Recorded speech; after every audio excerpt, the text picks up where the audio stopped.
Going on, everyone? John Matrix here. So we are going to today take a look at the Primarch of the Emperor's Children. That would be Fulgrim, the Primarch that fell to Slaanesh, if I remember, if I am correct. This is going to be a video by Baldamart's Guide to Warhammer.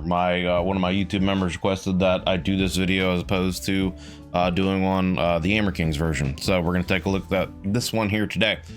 So as always, links below down in the description for this video without my commentary, reaction, etc., and for Baldamart's channel if you want to go check out his stuff.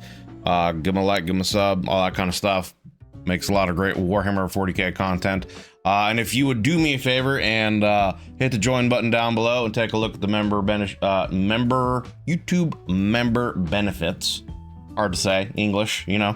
Anyway, if you would take a look at that and consider joining one of my YouTube member tiers, if you want to give me a little bit more support. The more support I have, the more I'm able to get videos out and of higher quality for you guys. So do consider doing that. But regardless, I appreciate you guys just coming in, hanging out, watching the videos, and joining me on this Warhammer 40k journey. But for now, let's take a look at this video. Up, good with the volume. Let's go. In collaboration with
actually is a pretty dope looking picture there. Almost looks like wings of fire coming up behind him.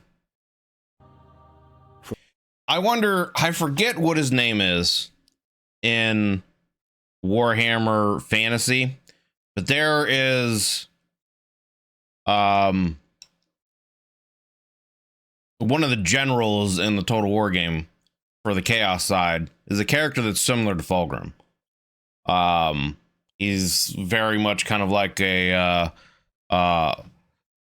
you know, prettier man, I guess you could say, if that's the right way to put it. You know, very long blonde hair, good looking, you know, all that kind of stuff.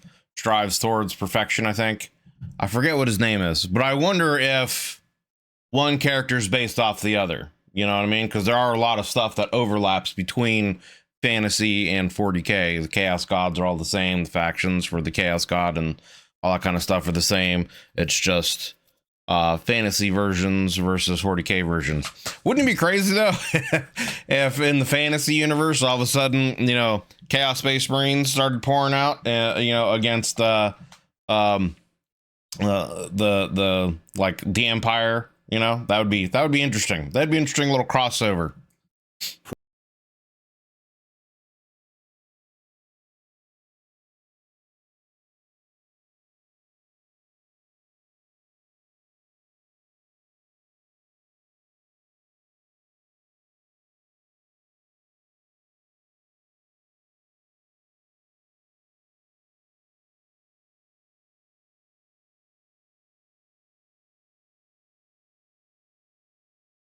The same moment. That's right. The same scene.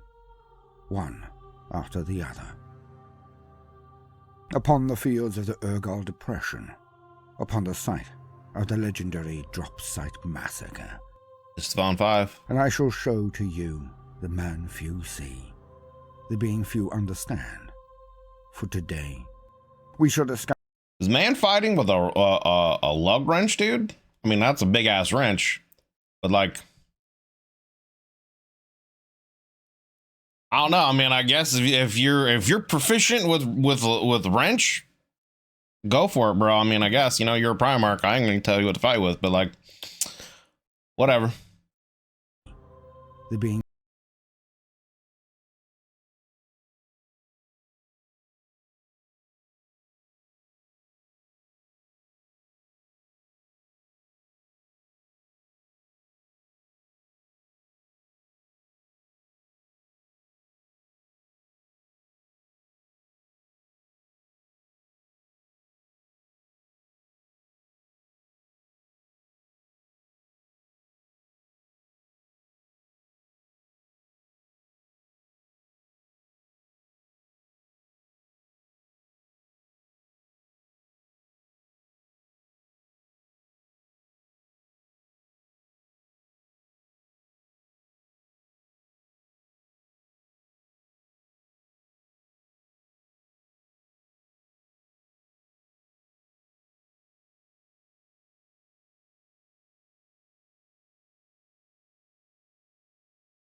Somber and sorrowful video. I don't know why it's like the music and the voice so far is giving me like Elden Ring-ish vibes. Like I'm like feeling like I'm about to enter an Elden Ring-ish tale. Anyway.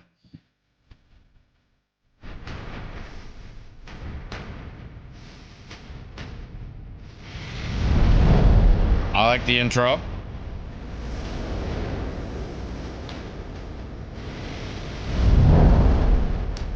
I need to redo mine. Like, I just made mine with, like, you know, I'm still learning how to do a lot of the stuff. So I need to, like, I want to make mine a little bit more epic, but I like this.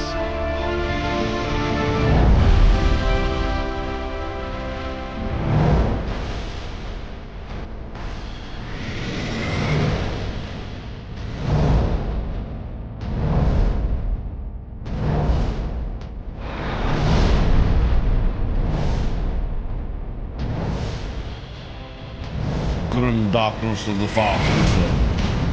Warhammer 40,000.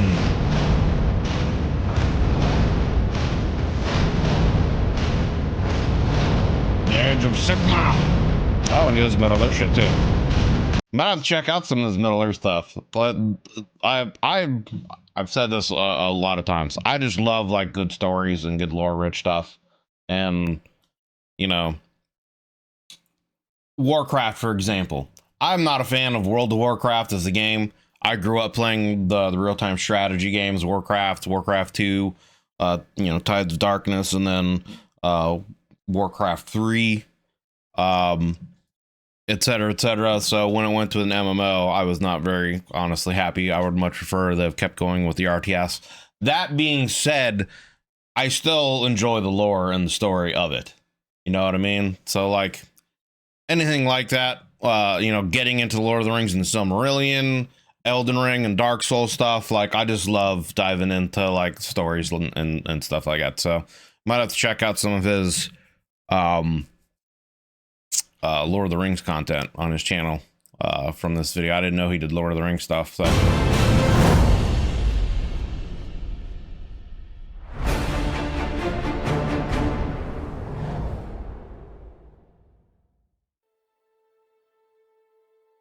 It is the 31st millennium, the time of the Great Crusade. The Emperor of Mankind has reunified Terra, the cradle of humanity, and leads his armies out into the stars. He has 20 legions of his Adeptus Astartes, his genetically enhanced warriors, his space marines. Each of these legions is taken from the pattern of 20 different templates, 21 if you include the twins, Alpharius and Omegon, of the Alpha Legion. True. These templates are the apex of the Emperor's craft, both genetic and mystic, and they are called his Primarchs. Who is this guy? What is that, the 14th Legion? Who's that man? Is that Mortarion? I'm just seeing who, if I can recognize all of these. Magnus, Angron. Is that Alfarius? Yeah, Alfarius, Nomagon, Jagatai, Corvus, Vulcan. That's Sanguinius, Gilliman. I don't remember his name, but he's the Iron Fist guy, I think. Or I might be getting, that's Dorn, I believe. I might be getting their legions mixed up. Horus. That's Fulgrim. Maybe that's Angron. That might be, I don't know who that is. 4th Legion. I'm not sure who that is. That's Lehman Russ. I got most of them, I think. Logar, or yeah, the word bearer, Primarch, Logar, right? Anyway. But Conrad. in the last moments before their maturation, before their effective births from their gestation pods, they are flung out across the galaxy by the machinations of the dark gods of chaos and the duplicity of a mother who does not trust the goals and methods of the father. So, I mean, is it confirmed that that is the case, or is that still kind of more fan theory-ish that Erda was responsible for scattering them, or at least was part of the conspiracy to scatter them? Because I hear back and forth. I hear that, yeah, it was definitely her. She did it because for whatever reason she didn't agree with what the Emperor was doing, and they were her kids and blah blah blah, and didn't want them to be tools. Or is that still just speculation? I've heard back and forth. I'm curious if there's an actual answer. For it was Erda that had a large part in the diaspora of the Primarchs, but that is for another day, another time. Each of the Primarchs was sent to planets with populations, with centers of humanity. Odd but true. For there was method in the madness of the great enemy, the powers of chaos. So each grew up and matured among lesser civilizations. Backwater worlds usually denuded of the technology that brought them into the stars in the first place. Hence they grew to become leaders of their worlds in all cases but the one. For the Primarchs were beings of titanic size, Herculean strength, of both sinew and appetite. They were intelligent beyond the realms of most baseline humans, and tantamount to immortal. They did not age, not by any measurement used by humans at any rate. And they were sponges for information, soaking in everything around them, existing on a completely different level to those around them. Only amongst themselves, their own kind, the Primarchs or the Emperor himself, could any of them come close to being able to state that they had met a kindred soul. For any of those who've seen Berserk, very Griffith vibes here. I don't know, the eyes, even though Griffiths had blue eyes, still those like, the way his eyes look kind of remind me of that, but also just the white hair in his face. I don't know. A capable mind. They were that separated from us, the normal humans, that they were created to save. And so it was that Fulgrim was like the others. His capsule was sent out into the void, and it landed on a backwater world, a dying world. For the planet of Chemos was his destination, and it was shattered by the past, fearful of the future. Once a mighty hub of commerce, the land was choked and blasted, subterranean realms being the only way to carry on existence. But the technological marvels that permitted the formation of the conurbations was long lost to the sands of time, and the cities were contracting year by year.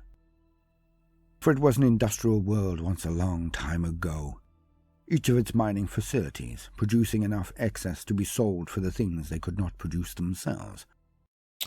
Now, I remember reading, and I don't know if this is supposed to be true or not, or if it's another one of those speculative, or implied or up to interpretation things, but is it Fulgrim in Lionel Johnson or Fulgrim and Jagatai Khan their planets got switched. They were supposed to go to different planets and the Chaos swapped them. I forget who it is, but I'm pretty sure Fulgrim, I think it's either Jagatai or Lionel Johnson, one of the two of them.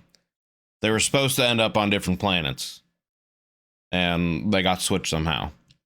Which also, that kind of also brings up a question of, you know, why were these specific planets chosen for the Primarchs? You know, as like paths for them to go to and learn specifically for their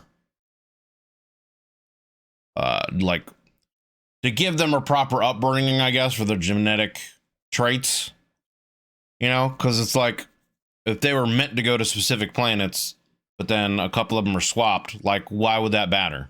You know what I mean? Like, I don't know.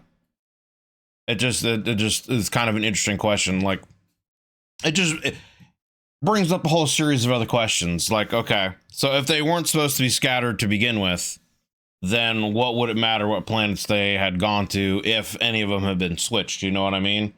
But if they had been switched, you know, like it's, I guess, implied or that happened to a couple of them, then why would that matter? Why, you know, other than obviously it would have changed their upbringing. But if one of the Primarchs was meant to go to a specific planet and the Chaos Gods changed that, then why would they change that? You know what I mean? Is it a situation where they were supposed to have been sent out and scattered and for a reason, that there was a purpose behind it, and then the Chaos Gods swapped it for one or two of them to disrupt that purpose? You get what I'm getting at? I'm not really explaining it very well. I don't think, you know, I'm still kind of waking up here, but it just begs that question of, you know, was their actual scattering part of some kind of plan originally, possibly by the Emperor or someone else, as, you know, part of their upbringing or training?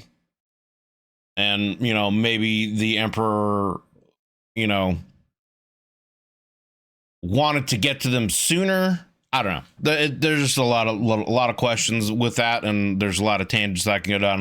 And I'll probably do a video of my own about it at some point, just talking about it. But anyway, let's continue. The most important of all goods, food and water. Yet despite putting in draconian rationing, a harsh rule toward any who could not contribute, despite their entire population working from dawn to dusk and then later, literally working until they dropped of exhaustion, still they were being defeated. For each year there was less surplus. Each year more of their equipment became inoperable, as none remained who could fix them.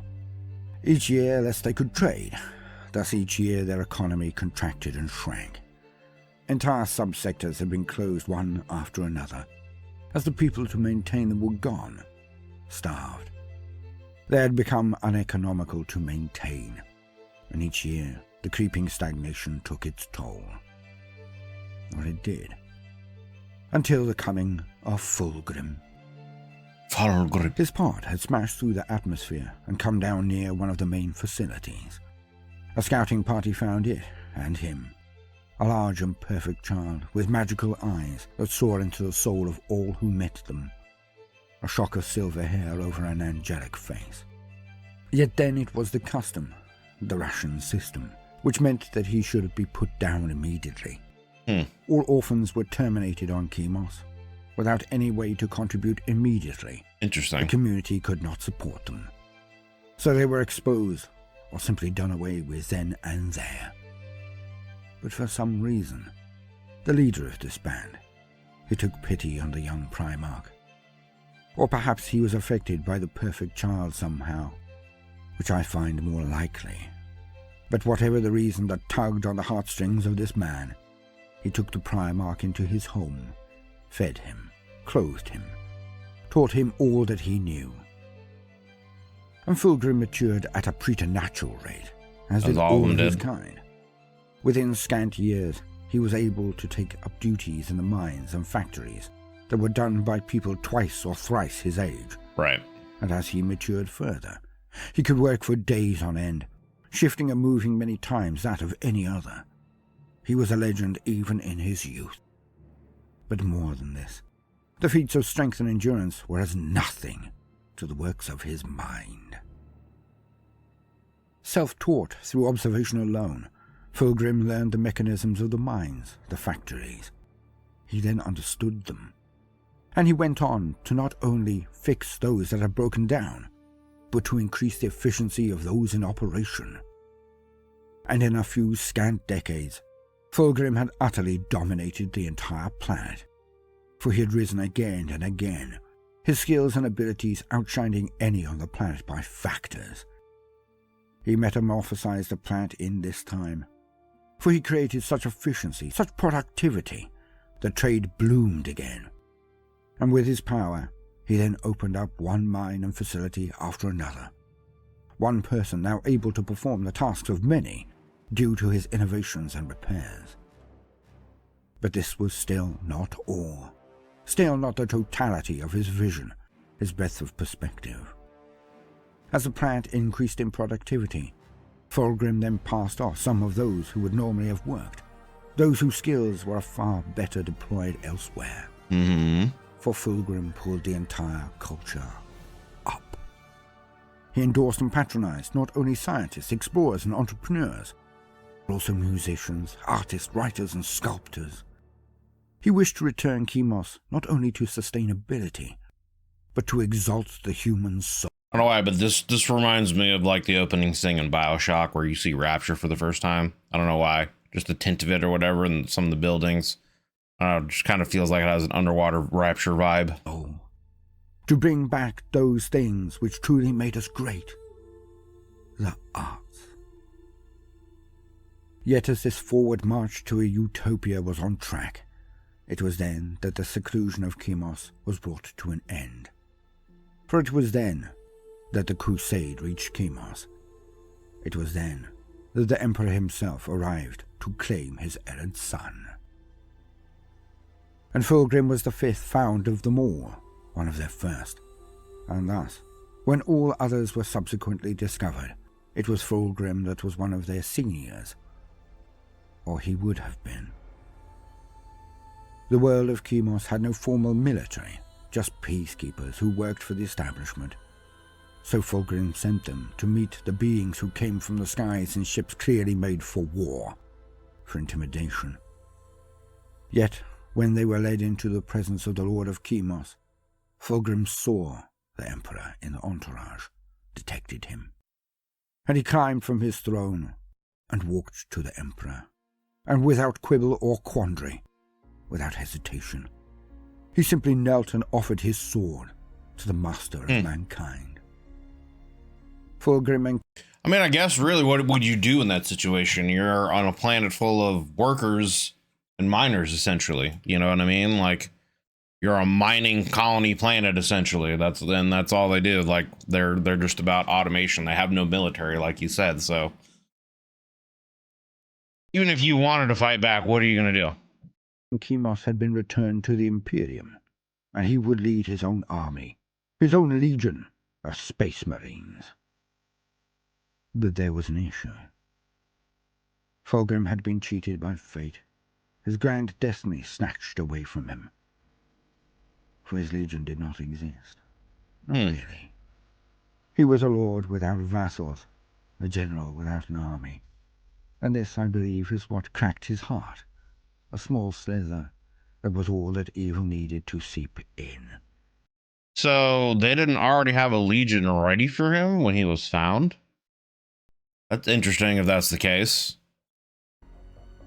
How his heart must have broken. To be the inheritor of nothing.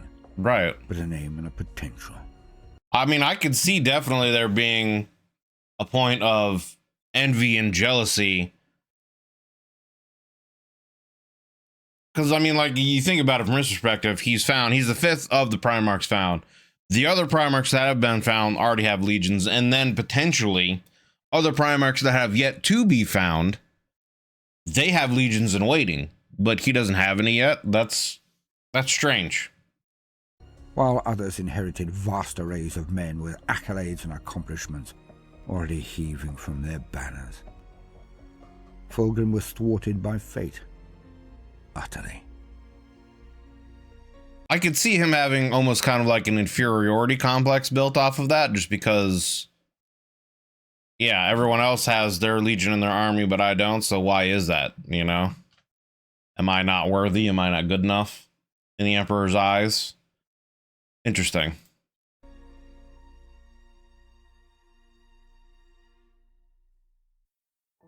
Like all of the early found Primarchs, Fulgrim was tutored by the Emperor himself for a time. And yes, was taken back to Holy Terror and witnessed its splendor, the glory of it. Everything he had hoped for, everything he had envisioned, it was here, in the Imperium, in the Great Crusade. He learnt of many things: art, philosophy, oratory, and military tactics. He was to be a warlord.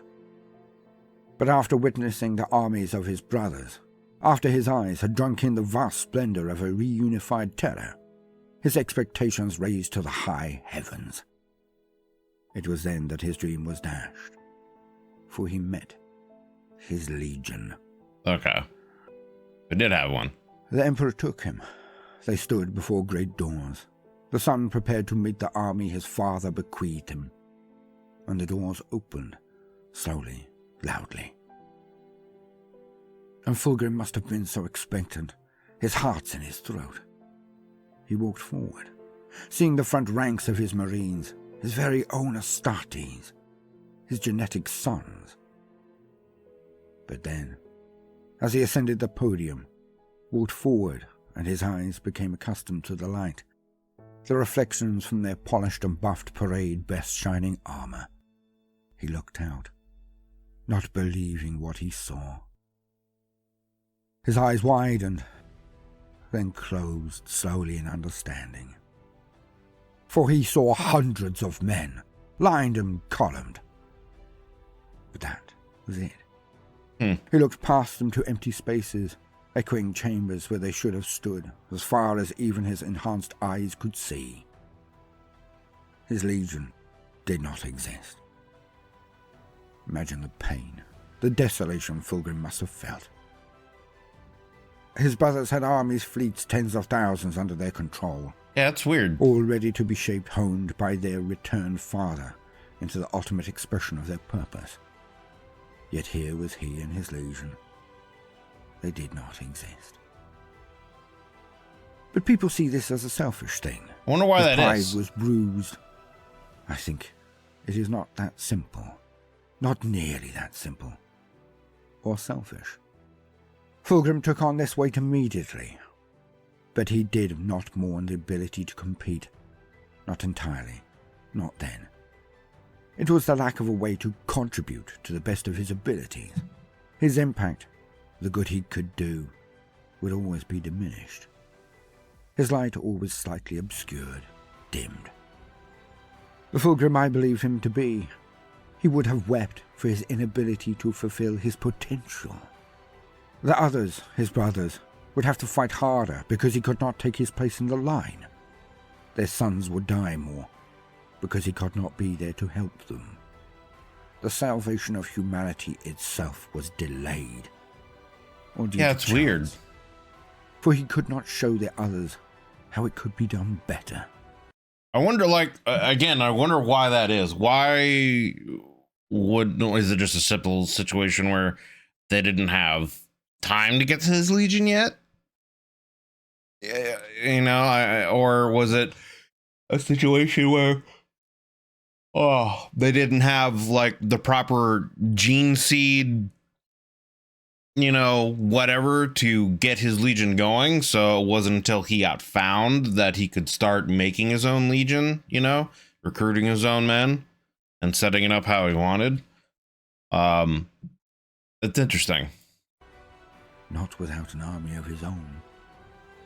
And yeah, I mean, everything he's saying here would delay a lot. The other legions would have to work harder without him out there. He would fall behind. You know, if they have it definitely seems like they were in a hurry to get the legion, you know, the crusade going. So I would think they would want to, like I said, unless it's a situation where they just didn't have his genetic material to make a legion for him, they'd want to have at least like a base amount ready for each of their Primarchs when they were found, which, yeah, I don't know. Like, maybe we'll talk, maybe he'll talk about it here in the video, but yeah, I don't know, it's strange. Yet he faced this bitter blow with such gusto, with such effort, such vision, that he made a believer of the Emperor himself. Or maybe, yeah, maybe it was a test. Maybe the Emperor was testing him some way. I don't know. The Lord of Humanity. For Fulgrim addressed his men, his mere 2 companies, as if the vaults were filled to the rafters. He extolled their future as if they were 1,000,000 strong. Okay, so he did have some men, they just didn't have as many. I'm getting confused with what he's talking about here. He's making it sound like he didn't have any men at all. And now he's saying he just had like a certain amount less than everyone else. I don't know. He painted a pathway of excellence, endeavor, and honorable duty that filled all who heard it with zeal. And ever after, the Emperor had faith in Fulgrim and his elite force. The Emperor's children, he called them, for none others were as close as he. None. And they would be alone in the right to wear the Emperor's Aquila, his sign. That he had chosen them to wear his sigil, the honor was not just a reward. It was a gauntlet, a challenge. Could Fulgrim hone his men into the vision he had shared with his scant companies? A worthy challenge. One he leapt at and grasped with both hands. They would be the best. Of this he swore. Quality, until they too had the quantity. He would build the best legion ever to grace the armies of the Imperium. And so, he set about it. Bold statement, Cotton. Now the reason for the numbers was simple. There had been a corruption of their gene seed. One so prolific that it had There we go. There's the answer. So, yeah, okay. They had an issue with their gene seed. They weren't able to make as many legions, space marines, for him. So he only has a small amount to work with to start. And he would have to, recruit and build his legion mostly from scratch compared to everyone else who had stuff already. Okay, I get it. I get it now. It just, the way he was talking made it seem like he had nothing and had to literally start from nothing. But, excuse me. Yeah, okay, that makes sense. Destroyed the entire crop. Hence the growth of more was taken from the marines that existed. Scant few.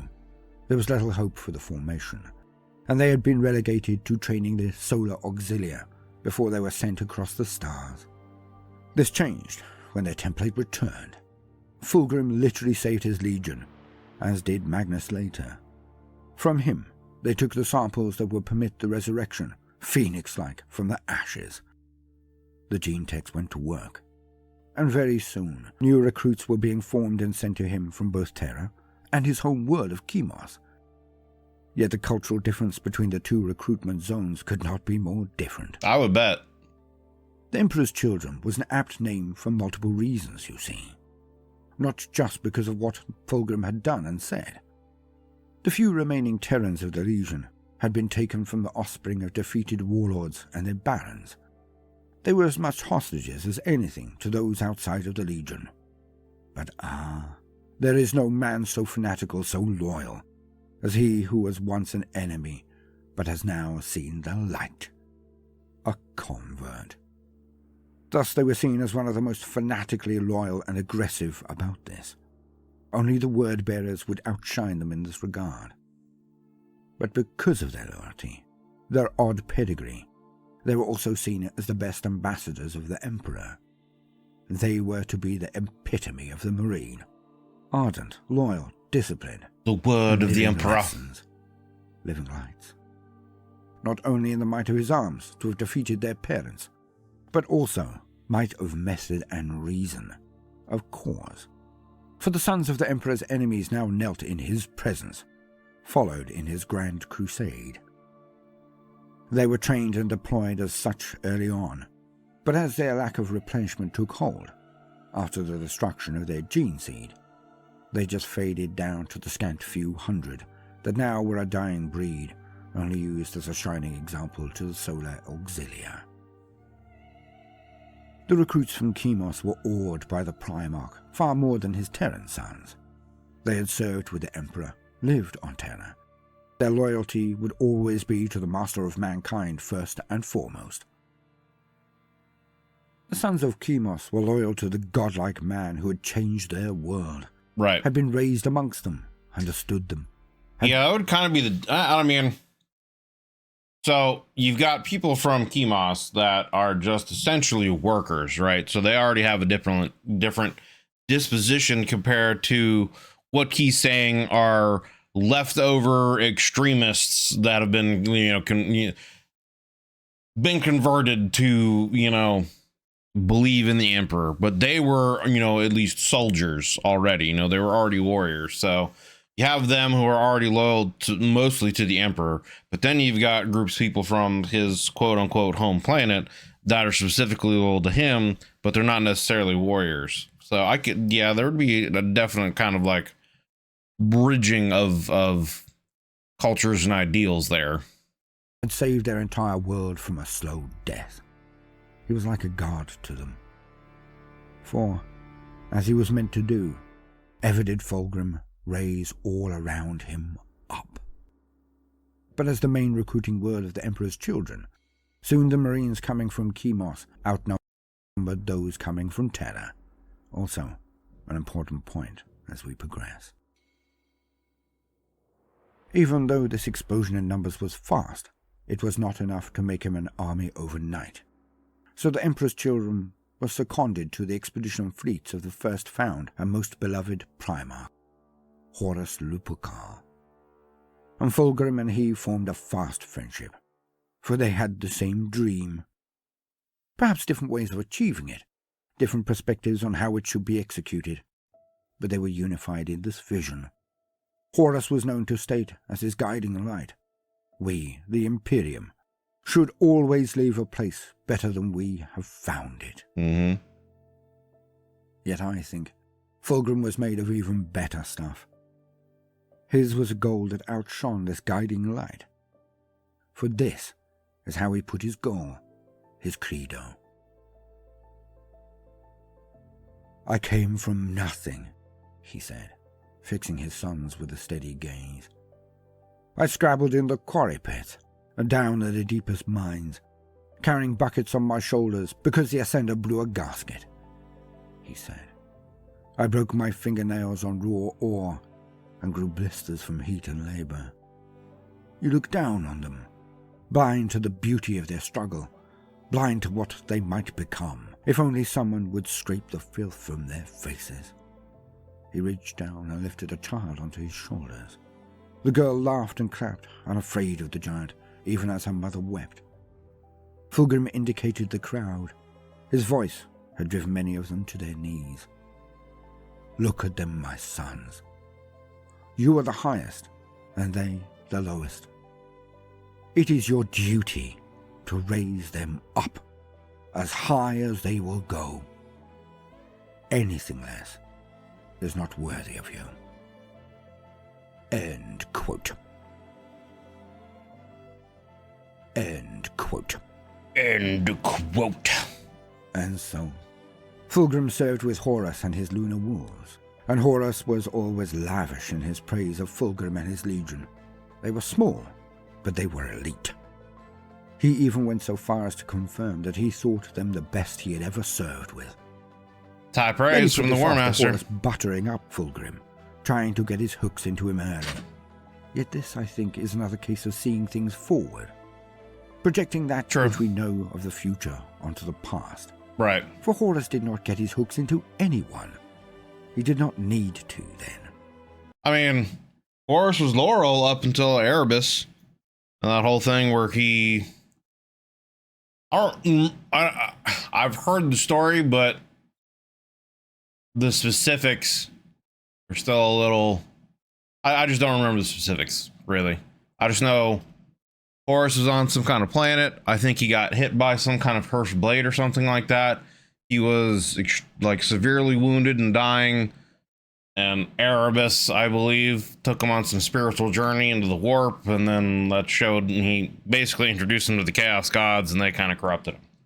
That's essentially what I believe happened. So, like, up until that point, yeah, I don't think there was any kind of dissent or disloyalty in Horus, but maybe I'm wrong.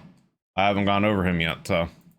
He would not dream of doing so, because he was loyal then. Until Davin, until the intervention of the Chaos Guards, until the betrayal of Erebus. Right. He was beyond reproach, and he stated this compliment without reservation or secrecy. And if one reads the lore as I do, then he was right.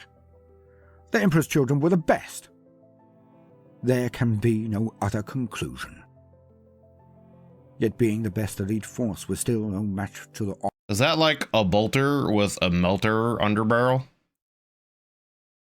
That's dope. ...honor of leading their own expedition of the Crusade.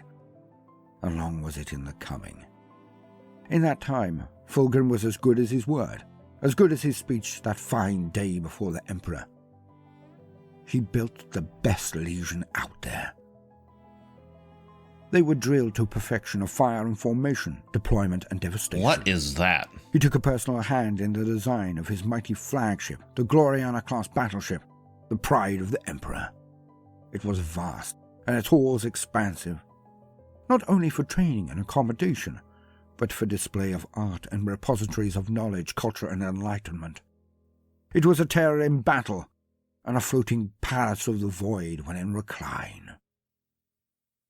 Some say that only the Emperor's own flagship, or that of later Dawn, the Phalanx, would best his masterpiece vessel. I mean, it would make sense, right? If they're the emissaries for the Imperium, essentially, that's kind of like one of their main purposes. You would want your ship to not only be, you know, a display of intimidation in war and battle, but also a display of the kind of culture you have, you know? So that, I mean, that makes sense, right? The height of human culture, and if you want to bring others on board, you would want to, you know, show them what humanity is all about in its best form. So when it was finally time, when his men had gained in number to such an extent that they were able, they formed their own expedition. And all was ready. All was paired. All was as good as any could possibly have made it. Fulgrim and his Emperor's children were finally able to wage war. War. And what a war he chose. Impossible, some said. Improbable, many remarked. A campaign that would be drenched in blood was the only possible outcome. Yet Fulgrim chose it without hesitation. Yet few understand why. They fall to the basic interpretation that is given. They say it is mere pride, hubris, that made him take this path, shout off his mouth, writing a check his men could not pay. They call it childish.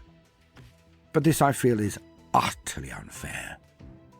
For it forgets that the Primarchs, despite their abilities, were still in some part human, and they felt as humans feel. Fulgrim had been working under others, supporting, assisting, for decades now. His men were being super sub almost.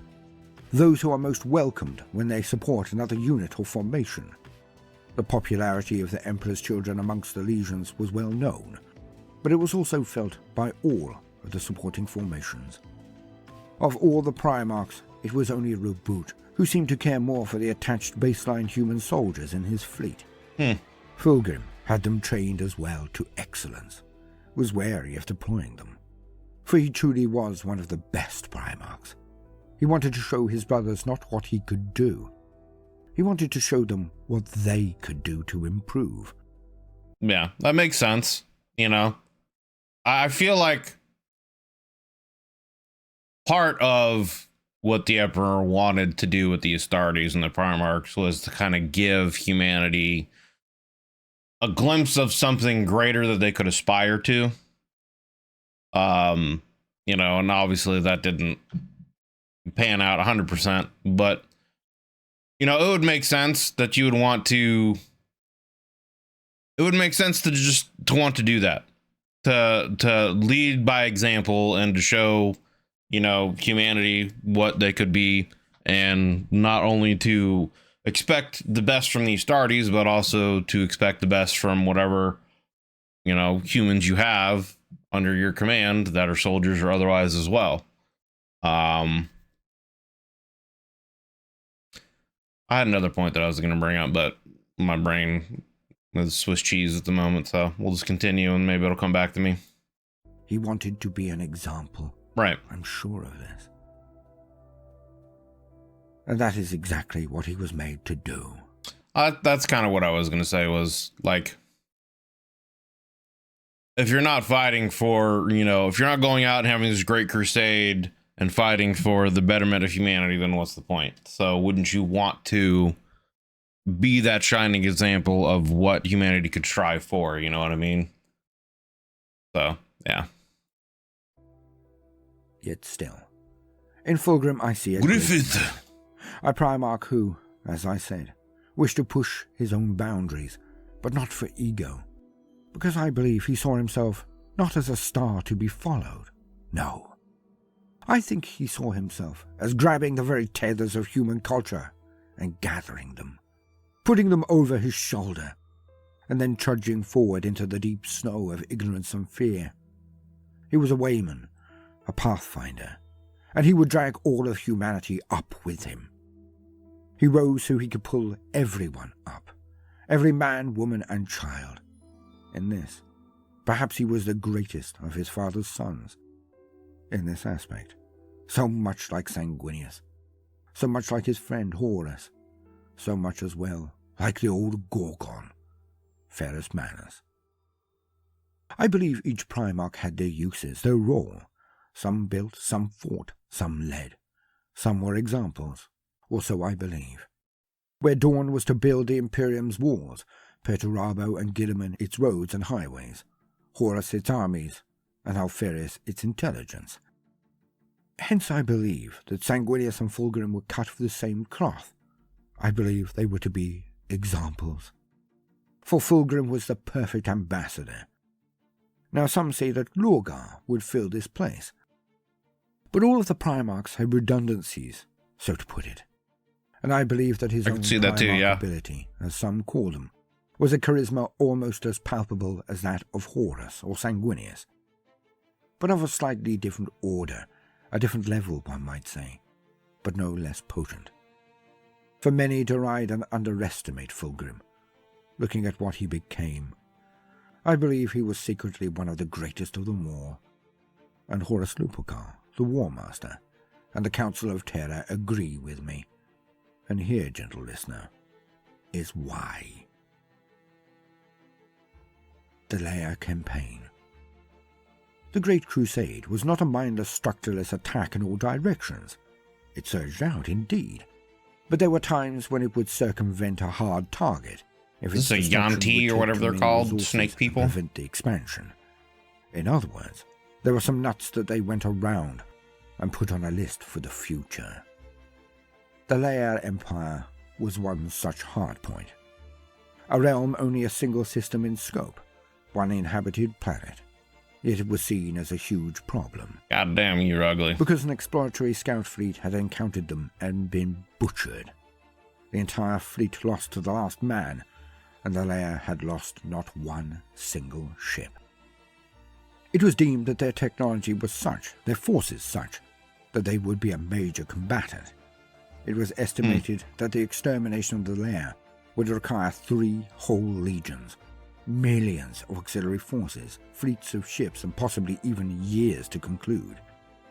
It was, effectively, out of the reach of the Imperium if they were to maintain their outward rush across the stars. There was even talk of the race being permitted protected status. Interesting. A non-aggression alliance, a protectorate, within the Imperium, with hopes of trading the technology that had made them so formidable. Heresy. It was indeed a different time. There are a few of these regions, these pocket empires to come back to in the future, but very few. Yet despite this, the sheer impossibility of the task, this would be the first real test of the new 28th Expeditionary Fleet, the personal armada of Fulgrim. The transports for his emperor's children to take their righteousness, their skill, unto the stars. The lair. So I guess the question would be, would he try to, open peaceful negotiations after the first emissary expedition group, whatever you want to call it, was sent out and destroyed? Or is he just going to go in scorched earth? And,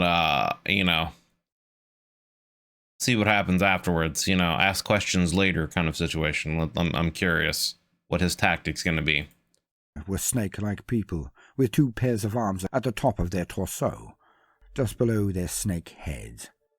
Yet they were lithe and nimble, moved with a preternatural fleetness and an oddness that bent the minds of those who saw them, those who... I feel like they would be pretty hard to combat in hand-to-hand combat for a human. First of all, they've got 4 arms, so you've got more limbs you got to worry about, but also just they don't move naturally the way we would combat, another human or animal that we would be used to, right?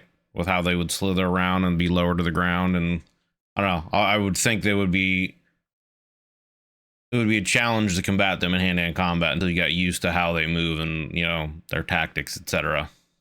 Fought them. And an oddness that bent the minds of those who saw them, those who fought them. And their sound-based weapons caused confusion, nausea, sound-based weapons, interesting. Organs, just as advanced as the Marines they fought. Their world was entirely covered in water, but they had created floating land masses, atolls, that glided through the skies above the eternal waves. Interesting. Their anti-gravitic tech was superior even to the Imperiums. Their warriors almost impossible to break, predict, or take down easily. Much is made of the casualties that were taken.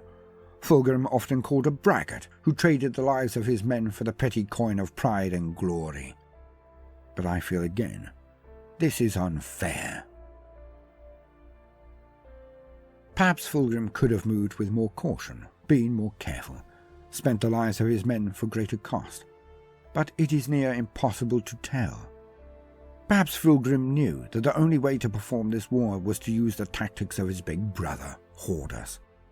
To fight horrifically, so that one fights for as short a period as possible. But this was not against humans who would not bend the knee. This was against Xenos, enemies of humanity. And they were putting up the fight of their lives.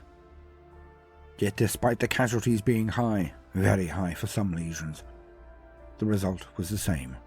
And it is no less grand due to its realization. For the campaign that should have taken 3 legions, taken years if not decades, he and his sons had done in months. They had done it alone. Damn. And they had done it in record time.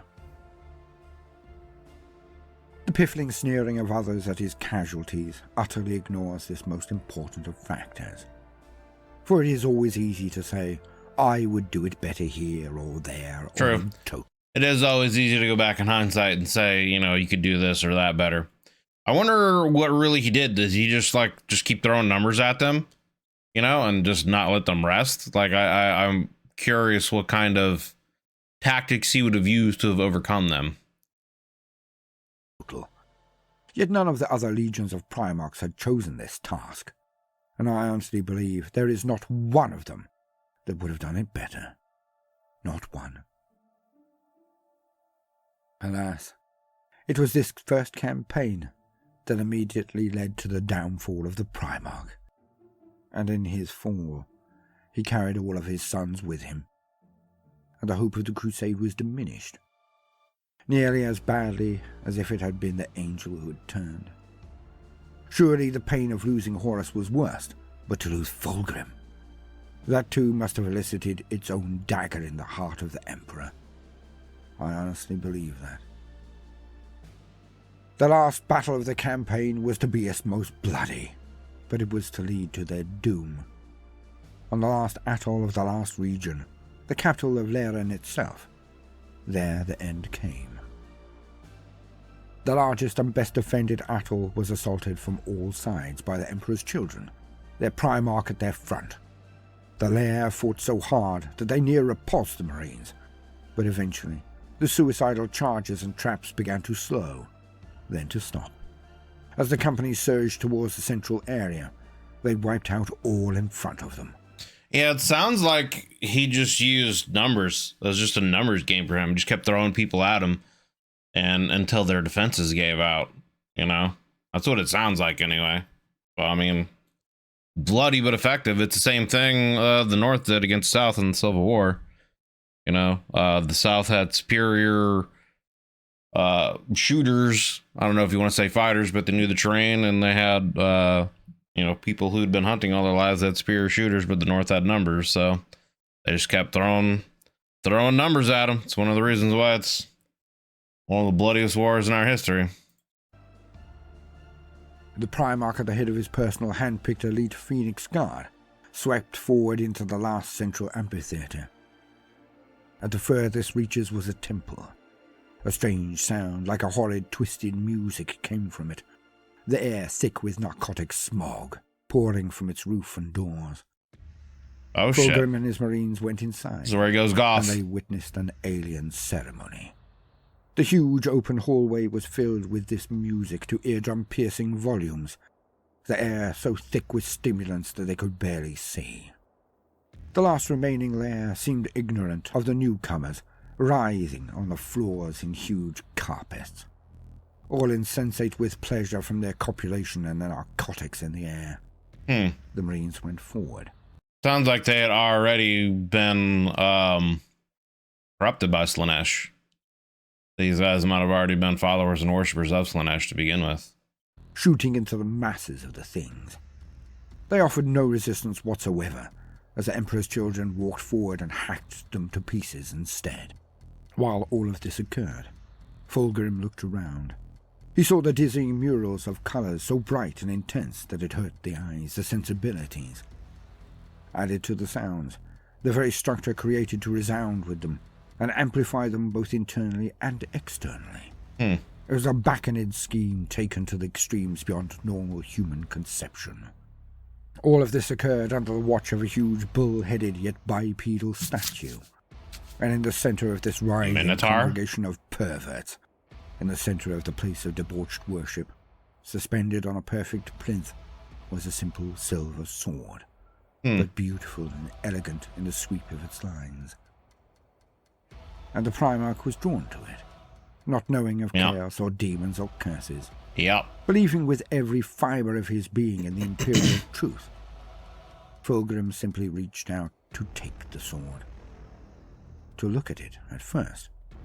But as soon as his hand touched that blade, skin to metal, contact had been made. It had a way in. For he grasped it with purpose, only a nanosecond later, raising it up and knowing that he would take it from this place. It was his now, and soon the merest thought of being parted from it would hurt him. Definitely a cursed sword. For it was cursed. Yep. It was infused with a power and threat that Fulgrim could never understand then. Sounds straight out of D&D. Just need to start talking to him, you know? Could not have accepted even existed. For his father, the Emperor, had kept all of his sons blind, utterly in the dark, to one of the universal truths of the Milky Way galaxy. He had lied about the existence of gods or demons. He had dissembled, and he had distracted, avoided, and evaded. He had let his sons go about the universe without the basic knowledge of what they were actually up against. For he knew. He always knew. The Emperor could not have made the Primarchs without their assistance, without knowledge he stole from the gods themselves. He just did not tell his sons, not even they. And in this, he was in error.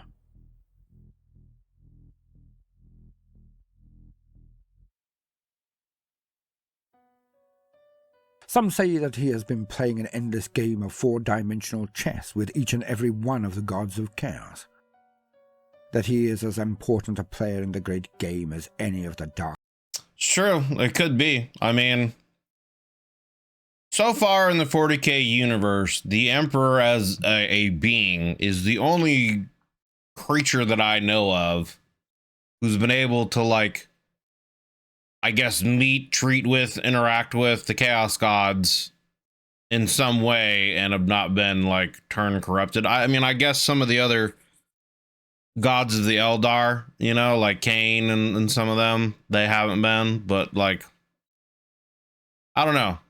And he definitely seems like he's taking part in the great game in his own way in the material world. So, yeah, I don't know. It's interesting.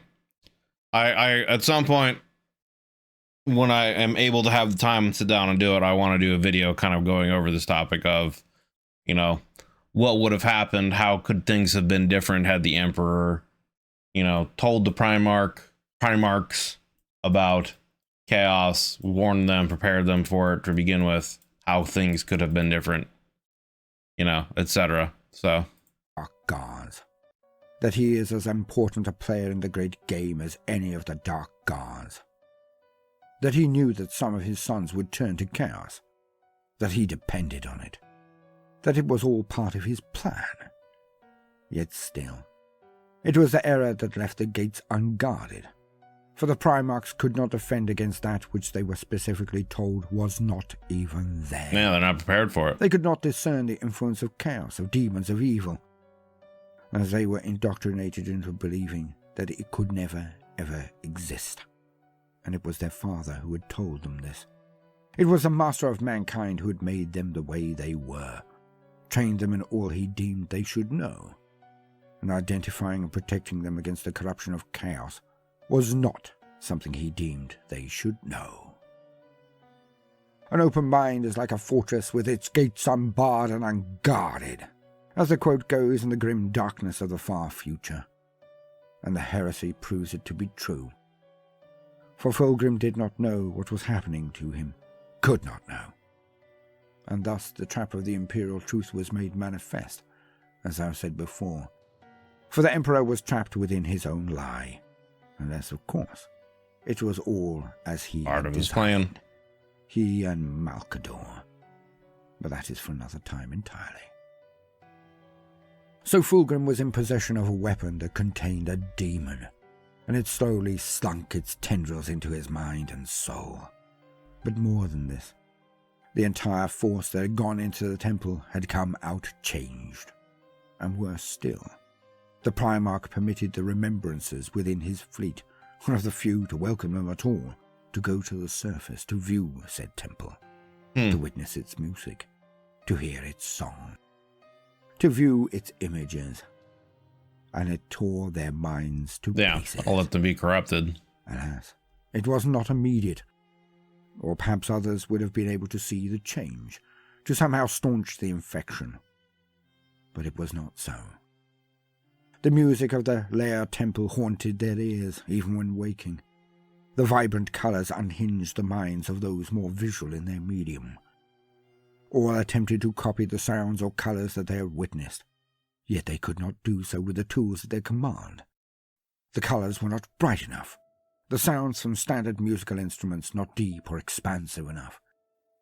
And so they went about creating their own tools, their own methods of emulating what they experienced.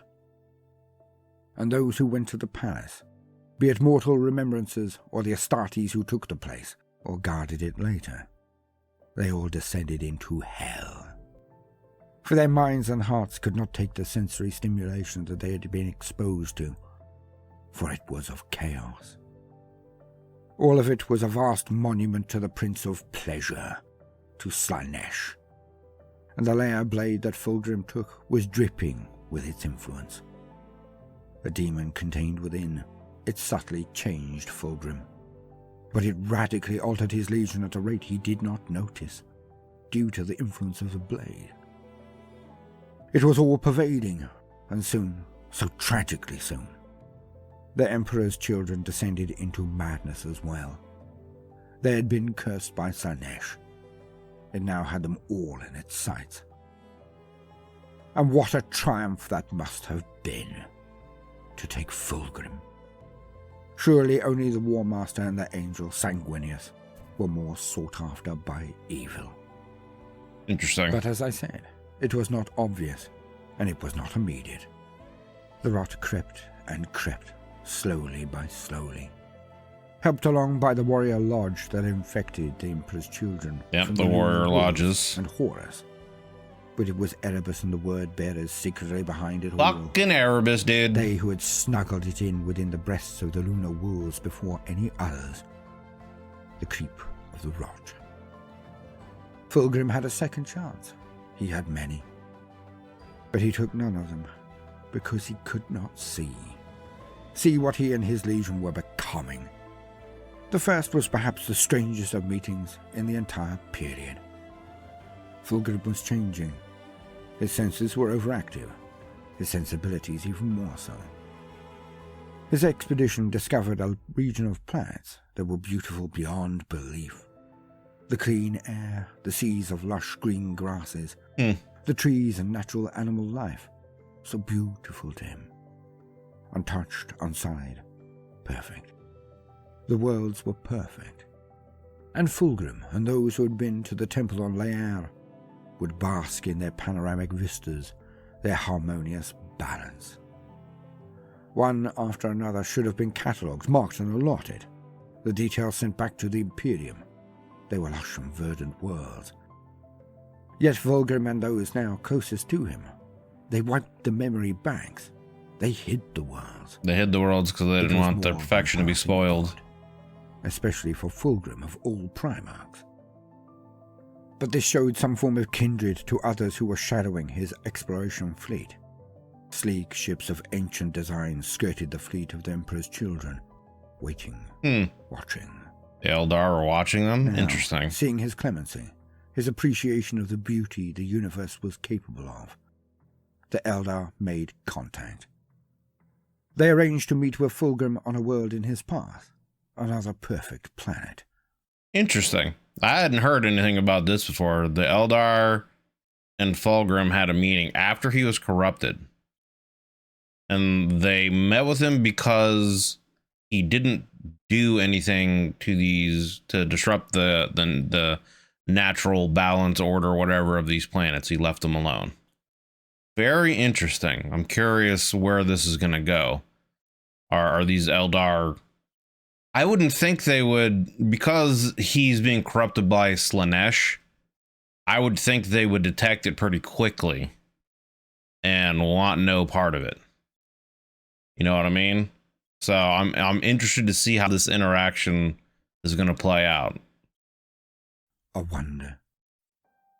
But this was no coincidence at all. For each of this cluster of worlds had long ago been terraformed by the Eldar. They called them Maiden Worlds, and the Eldar considered them theirs. That they were the homes of the generations of Eldar yet to be born to a new Eldar Empire. It was no small thing that the humans were here, but it was no small thing that they had left them untouched. They'd left them alone, yeah.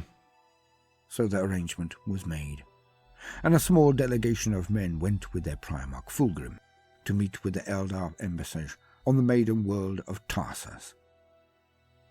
The Farseer, much younger then, still on the rise, but he was mighty enough to have the guardianship of a legendary race lord called Kieran Goldhelm.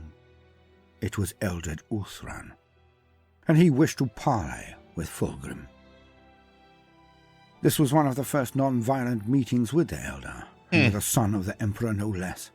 For the Eldar Farseer, a mystic psyker, leader and prognosticator, ever throwing their vision into the warp to see the patterns as they emerged, the futures that could occur, the best way to manipulate them to their benefit. But they met as dignitaries of their species, Fulgrim and Eldred. Alas, it went badly. I would For the bet. Eldar thought their view of reality unquestionable, the knowledge they had irrefutable, that it should be taken on face value as the wisdom that it was. Alas, Eldred has never understood humans, Primarch or no. And when he volunteered to Fulgrim that his brother, his friend, Horus, stood poised to betray the Emperor, the Crusade and humanity, all to some mad idea of monsters in the warp, the hectic but harmless dimension they travelled through with every ship. It landed like a punch in the gut to Fulgrim. It's interesting. Okay, so I guess the corruption wouldn't have set in enough then for him to not just be like, I don't give a fuck about that, or you know what I mean? Like, I don't know. It's interesting. It's also interesting that it seems that the Eldar aren't detecting that. Maybe the, you know, Chaos Gods are able to hide the influence from them. I don't know. I find that interesting. I would think that the interaction would have gone bad because they would meet, they would detect the corruption of Slaanesh, and the Eldar would just want to kill them, just outright. But I didn't expect it to be a situation where he tries to warn him about the future, he takes it personally, and then Fulgrim, you know, and the Eldar go to battle, you know, go to blows because of that. Interesting. Who went to take... It landed like a punch in the gut to Fulgrim, who went to take the head of the mage, when the huge Wraith Lord belied his size with lightning-quick reactions, blocking the Primarch. Eldred then saw the truth. He recognized the demon blade when so close. Yeah. For he knew that Fulgrim had already been lost. Yeah, there it is. He did not know it himself, was not aware.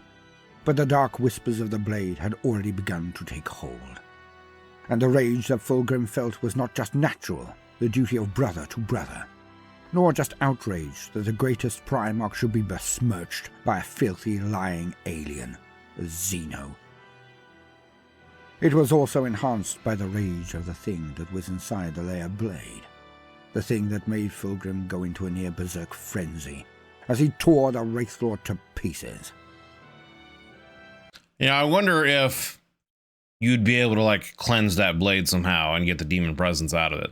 You know what I mean? Like, I guess the only analogy that I could really think of is like in Star Wars, you know, where like Luke takes the blade of a Sith and he purges the crystal of, you know, the dark side, you know, kind of a situation. I wonder if if there would be like a similar thing that could be done in the 40K universe to like purge the blade of the demon or whatever, and leave it as a, you know, a normal blade or something like that. You know, I don't know. The rearguard action of Kieran the Goldhelm performed its purpose, as Eldred retreated to a nearby webway portal intact. But as he neared it, Fulgrim in pursuit, the thing flashed, and more Eldar appeared from the slash in reality. But amongst them, towering over the rest, its sinews sizzled as it burned the air around it, the fire pluming from its head, its eyes and teeth as white-hot lava. It was colossal in size. The avatar of Cain, a shard of the elder god of war and murder. Just a shard of it, huh? Open arms, the avatar and Fulgrim. The being threw its spear, its wailing doom, but nothing stopped this enraged son of the Emperor, and the two fought like titans. But it ended with the beast being strangled by the Primarch, his fists clenching into its throat and tearing it out, so its molten blood poured across the ground. Interesting. It died, and the last of the Eldar with it, on the blades and bolters of the few remaining of Fulgrim's bodyguard. I want to see it. I want to see it, and I keep saying this in every video, man. Amazon, do it right. Henry Cavill, do it right. I want to see this shit. They had taken on the blades and bolters of the few remaining of Fulgrim's bodyguard. They had taken a vicious toll of their own. Yet the Farseer escaped into the webway and back to his fleet, and they retreated away from the enraged human expedition. Fulgrim then went on a rampage. He virus-bombed each of the worlds he had before left untouched. Damn. He wiped the maiden worlds of all life, destroying countless millennia of development. But why? Because he knew. Deep down he knew. The whispering in his head, the change in his views, the distraction of it all. The voluptuous tastes and experiences he before took for granted, did not permit himself to exult in, he was becoming, and he knew it. Yet he was so vulnerable to it. Most believed that this was because of his narcissism, that he was a nothing. And I cannot disagree more.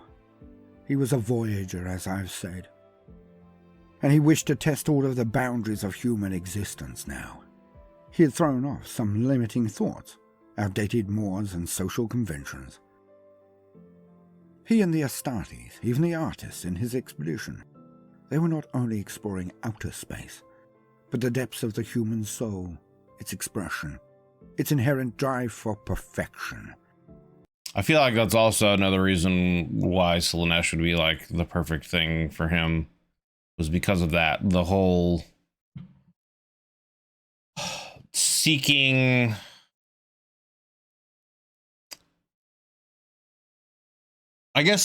the heights of what humanity could achieve culturally, I guess is what I'm looking for, how to say it, you know what I mean? Like, I don't know. But just the idea of, I guess, seeking perfection inward as well as outward, I guess, is kind of what I'm going for, but not articulating it very well. And in this way, it was not so far removed from that which he had been made to do. Like his brothers, he had a purpose, and his way was to be an icon, an ambassador, and he was to inspire. So he thought he was treading tracks previously untrodden, for the betterment of all, at least. That would have been his viewpoint, had he not already been weakened by the thing that now coiled itself around his heart and made a fog in his mind. The demon of the Lair blade. It now ruled him. But it was not a fall without its steps, for there were many more to come. It is now I make good on my assertion, the illusions I made in my first moments, for here is where we see the validation. The Lair defeated, the Legion moved on. A secret message was received, and it was from Terra itself, but not from the Emperor. It was from the new civilian, mortal Council of Terra, Malchador and his hand-picked cronies. Little men doing little jobs. They were petty bureaucrats, according to the Primarchs. But they sent word to Fulgrim that he was to go to investigate the War Master. That he was to investigate the rumors that Horus had been given the World Eaters too much leeway. Only like they had known dog, he was already corrupted. That he was perhaps straying from the true path his father had expected of him. So they sent Fulgrim. Fulgrim snuck up on his brother, the legendary general and warlord, the intimidating Horus Lupercal, and he had him dead to rights. In his sights and utterly unnoticed, Fulgrim stood on the bridge of the Pride of the Emperor. And here another chance came, another moment, but he missed it. For as he looked at the armada of Horus, he recalled the words of the Eldar. The depths the emissary had said Horus would plunge the universe. He would burn it all. And Fulgrim hesitated. He could end it right now, before any of it had started. He could just order his fleet to open fire, and it would be over. At that moment, I guess the question would be, would they actually do it, though? I mean, it's one thing to be, loyal to your Primarch and fighting Xenos or other human, planets that are refusing to join the Imperium, but it's a different...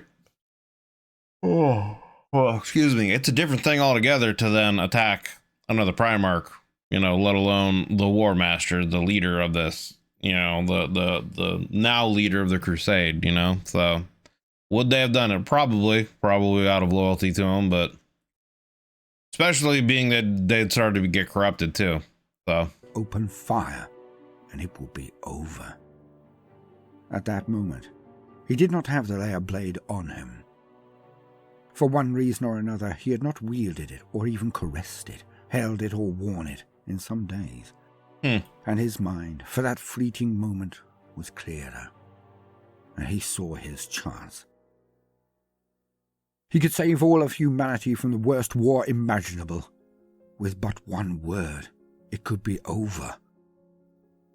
But that is when his deck officer, one of his closest aides, brought him the blade.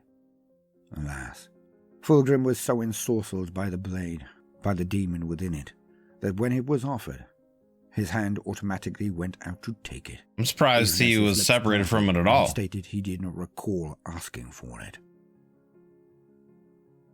His moment passed. The sword was back with him. Its influence then took over again, and he attached it to his hip. And he ordered the fleet to send greetings and move out of the blind spot of Horus's formation. The chance, another chance, had gone. But there was one more to come. Not here, but on the fields of Istvan. Fulgrim had ever been closest with his best friend, the Gorgon, Ferrus Manus, one of the earliest found also, loyal to the core. The two seemed like such opposites on the scales that their friendship made total sense. How this we shall discuss in a moment. But it must be said that of all of Fulgrim's other brothers, he loved Sanguinius as much as any, but his first choice would always have been Horus. He had fought under Horus for decades, knew his approach, his honor, his way of doing things. Horus was the one that kind of trained him when they first found him. Like they all did. He was the first found. He was the closest and deepest in the Emperor's council. Was he the first found? Or was there another? He was their big brother. And Fulgrim and he were close. He did not worship Horus, as so many of the later found Primarchs did. His was a friendship of equals, or so he thought. When Horus was the victor of the Alanor campaign, had personally intervened to save the Emperor from the Orc warboss, then was raised up above his brothers, was made first among equals. He was named the War Master. Unlike so many others, Fulgrim was not jealous. He was happy for his brother, as Rogel had been. Fulgrim was competitive with his brothers for so many reasons, but mostly it was small legion syndrome. So he ever overcompensated. Small legion and syndrome, his that's called funny. him out, often brutally candidly. But he was never sneered at by Horus. Lupercal knew his worth, and the worth of his men. They were the best. Horus was the most charismatic of all the Primarchs. He also knew how to talk to Fulgrim. And so, while the demon of the Leia blade suppressed the emotions of Fulgrim, the urges of loyalty and honor and honesty, love of their father and all humanity, the demon prepared the ground. Horus then planted the seeds of sedition, and they grew fast. The War Master claimed that he had discovered that the Emperor would do unto the Marines and the Primarchs as he had done unto the Thunder Warriors. And I mean, that's really a good case, honestly. Like, it's something that's very hard to deny. Right? Like, the idea that once the Great Crusade's over and the universe is truly, or the galaxy, whatever, is truly united under one banner of the Empire and the Emperor, what use would he really have for them? You know, they're tools of war, and when there's no longer any war, what use would he have for them? And the fact that the Thunder Legions were wiped out, and there's history there and known history, you know, it's very easy to point to that and say, hey, he's going to do this to us. So, I mean, it's not something you can really argue against. And who knows, maybe the Emperor, maybe that is what the Emperor had in mind, you know? But who knows? Because, I mean, like, the Thunder Legions, to my understanding, were, I guess, closer to the Custodians in certain ways, as far as, like, actual power goes. They were more powerful, but also more brutal and more barbaric than what the Astartes are. The Astartes are, you know, they're not quite as strong or powerful as fast, but they're they're more easily controlled, I guess you could say, in comparison. And so I think that's also why there weren't as many Thunder Legion. Well, there's probably a couple reasons. That would be one of them, just because, you know, didn't want to have so many Thunder Legion that they were unable to be controlled, but also just because there probably just wasn't as many, you know, as much humanity left at the time. You know, you're at the time he's still just fighting on Terra. It wasn't until after, I believe. I don't think he ever used the Thunder Legion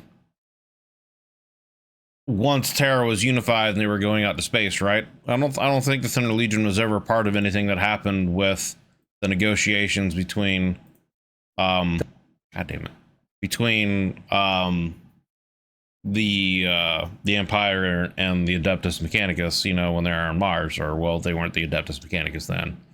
They were called something else. But anyway, so I mean, the whole point is it's very much a compelling argument, and one that's really hard to defend against when historically there is that precedence. There's the precedence of, you know, there were other tools that were made before us, maybe not as perfected, you know, as us, you could say, but there were tools made before us, and once those tools had fulfilled their purpose, they were tossed aside, and it could easily be done to us as well. You know, I mean, it's hard to argue against. So that the Council of Terror made up of overstuffed shirts and incompetence. Right, and that is another good point. Is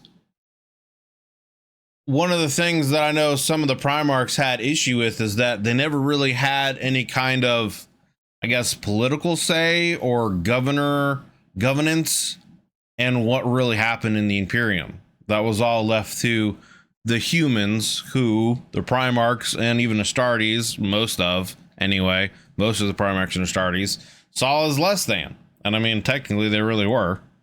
You know what I mean?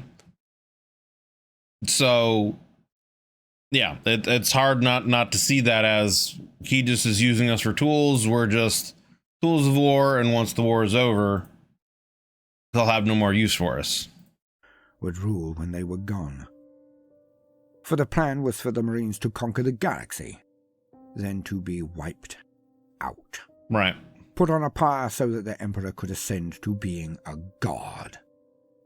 A god that will be worshipped by the entire human race, and would rule the galaxy that the Marines had won for him for all eternity. The Emperor had betrayed them, and he had lied to them. He would discard them, just as he had already done by retreating to Terra to tinker on nobody knew what. He had not trusted them enough to say. And Horus knew how to manipulate Fulgrim, for he claimed that the Emperor was not perfect, did not deserve the loyalty of others, as he was not perfect. Thus, Fulgrim owed him nothing, that only through the assistance of the gods of chaos could Fulgrim gain this state of perfection. The gods that Horus had met, the gods that the Emperor had met, and then denied even existed. He had lied to his people, his Astartes, but even to his generals, his sons, his Primarchs. He did not trust them with the knowledge. He did not trust them with the choice, his way or theirs. For the Emperor knew that his way was cursed, and the way of the gods of chaos was the truth of the galaxy. It was the future for all of humanity. The Emperor, their father, was a charlatan and a tyrant. The fire of the soul that blazed in Fulgrim when Eldred had foretold this very moment, had stated Horus had turned traitor, turned rebel. It was not there. He was influenced by the demon, of course. Of course. But it was deeper than that now. For Fulgrim had experienced things beyond his previous dreams. He had begun to have sensations at an intensity he could barely describe. It was sublime. But in all of this, the mirror that he used to mark himself by, the image he had of himself, was now turned inwards. He, like his legion, now sought perfection, not for its uses, not so they could raise up others and inspire, but as an end unto itself, the ultimate end. And that means it justified absolutely anything done in its name. For the Legion had already slid, and continued to do so at an ever-increasing rate.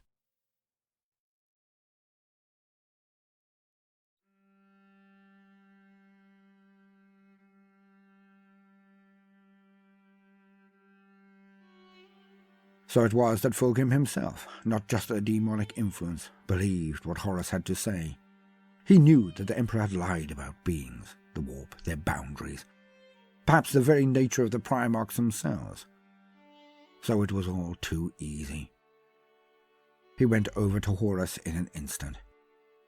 It was almost too easy. And this must have worried Horus Lupercal. For the secret of Horus was that he was scared. He was not prepared. He was not confident. Perhaps this is why he got on so well with Fulgrim, because they were the same. On opposite sides of the spectrum, but the same. Fulgrim was scorned as he had no accolades, so he felt this deeply and overcompensated, rebuffing the annoyances of others who were gifted armies, whereas he had to build his own. And he was rightly proud of them for it. But this came across as arrogance. Perhaps it was. This was a shield in my mind. He was so downhearted by it all. He knew he could never catch up, even if he outshone them by 100-fold. Their trophies and battles were already stacked too high. Yet Horus was at the opposite end of the spectrum. He had fraud feelings, badly. For all that he was closest to the Emperor, longest found, most experienced and best trained of all the Primarchs, he was also preternaturally charismatic, as if born to the purple, designed to lead, even his brothers. But I feel like because he was so close to the Emperor, he would be also potentially be the one that would be the easiest to be, you know, dissuaded because of that. You know, like he's the firstborn, he's the one that was given the War Master, he's the closest to the Emperor, but then, you know, he's shown images of the future where you know, the Emperor is a god being worshipped and they've been destroyed, just use as tools. So I mean, when you're that close to someone and you get shown stuff like this and you get that feeling of betrayal setting in, you know, I feel like it's easier to fall, you know, from grace, so to speak. You know what I mean? When you're so close to someone and you see those images of betrayal, you know, you take it more to heart. So to me, it makes sense that he is the one that really kind of fell first. Well, I mean, I guess technically the word bearers fell first and then he was corrupted because of them. Yet he doubted. He was always asking himself why Sanguinius was not chosen as a War Master. Why not? He also said those words as soon as Fulgrim was within whispering distance. Have you been sent to replace me? And he meant it. It was not interesting. So he had kind of an inferiority complex, I guess. Maybe, I mean, when you think about it, dude, like, that's a great responsibility. Like, the Emperor of mankind has told you to go out and conquer the universe for him. You know, under his name, under one banner for humanity, for the future. You know, if you fail, humanity is going to be doomed. You know, that's a lot to put on one essentially person's shoulders. You know what I mean? So I could understand, even as a Primarch, you know, you could understand having those kind of doubts. Not just manipulate me. And he meant it. It was not just manipulation. And I honestly believe that Fulgrim could have done it. Could have become War Master. So I feel that the next moves by Horus were done out of instinct, not calculation. Yet so many things. I mean, I feel like truthfully almost any of the Primarchs could have been War Master. things would have just been done differently. Other Primarchs might not have necessarily wanted to follow or agreed with some of the other ones, but any of them could have been War Master and led the Crusade. Were done out of instinct, not calculation. Yet so many things people do are uncharted, are subconscious reactions to situations and triggers, and the next moments were insane. Well, I guess maybe everyone but Conrad. I think everyone would have been like, bruh, you're taking shit way too far if Conrad had been in charge and had just gone out and just started murdering everything. I feel like he might have been the one person where everyone was like, nah, dog, this ain't it. For both of them acted at odds. Fulgrim wishing to prove himself useful, or perhaps more than just useful, he offered to gain the support of the Gorgon, to try to bring Ferrus Manus over to the rebel cause, over to Horus. But Horus knew Ferrus Manus. He had been found even before Fulgrim. He had been tutored by the Emperor as well. And in my mind, Horus knew that Ferrus would never turn against the Emperor. It was as likely as Dawn or Lehman turning. It could not, would not happen. Yet Horus wished all by permitting Fulgrim to go on this mission, knowing as he did that Fulgrim was merely filled with the luster of a new cause. Well, I mean, it's also a situation where he probably knew that Fulgrim would be able to kill him once the attempt failed, so he would allow him to do it anyway. That Fulgrim believed that he could turn Ferrus was not in question. He believed it, because he could not imagine a world in which his closest brother was not at his side. But Horus must have known. So I believe that Horus allowed Fulgrim to go, permitted him to fail, for fail he would. And by doing this, Horus immediately negated Fulgrim as any sort of challenger to his preeminence as War Master and Chosen of the Dark Gods. Yes, It's interesting. I mean, because I guess strategically speaking here, when you think about it, at this point, no one knows, right, that Horus has already been corrupted and turned. So if he sends Fulgrim out there, Fulgrim fails, they get into a fight, one of them wins the fight, he could say, oh my God, what happened to Fulgrim? He must have been corrupted, yada, yada. And Horus would, his image as War Master and still being loyal would still be intact, right? And then, as he's saying, it would essentially be another person in Horus's mind that would be eliminated from trying to supplant him as War Master, and another potential rival. And it could also be another situation where he could be like, okay, I'm the War Master, I'm in charge, I'm going to take his legions and put them in mine. So he could, bolster his own numbers for when he did actually kind of openly start to betray it. So kind of honestly a smart strategic move.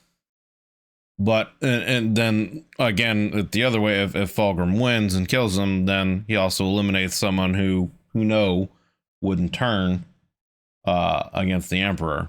So either way, a potential rival or enemy gets defeated. I do.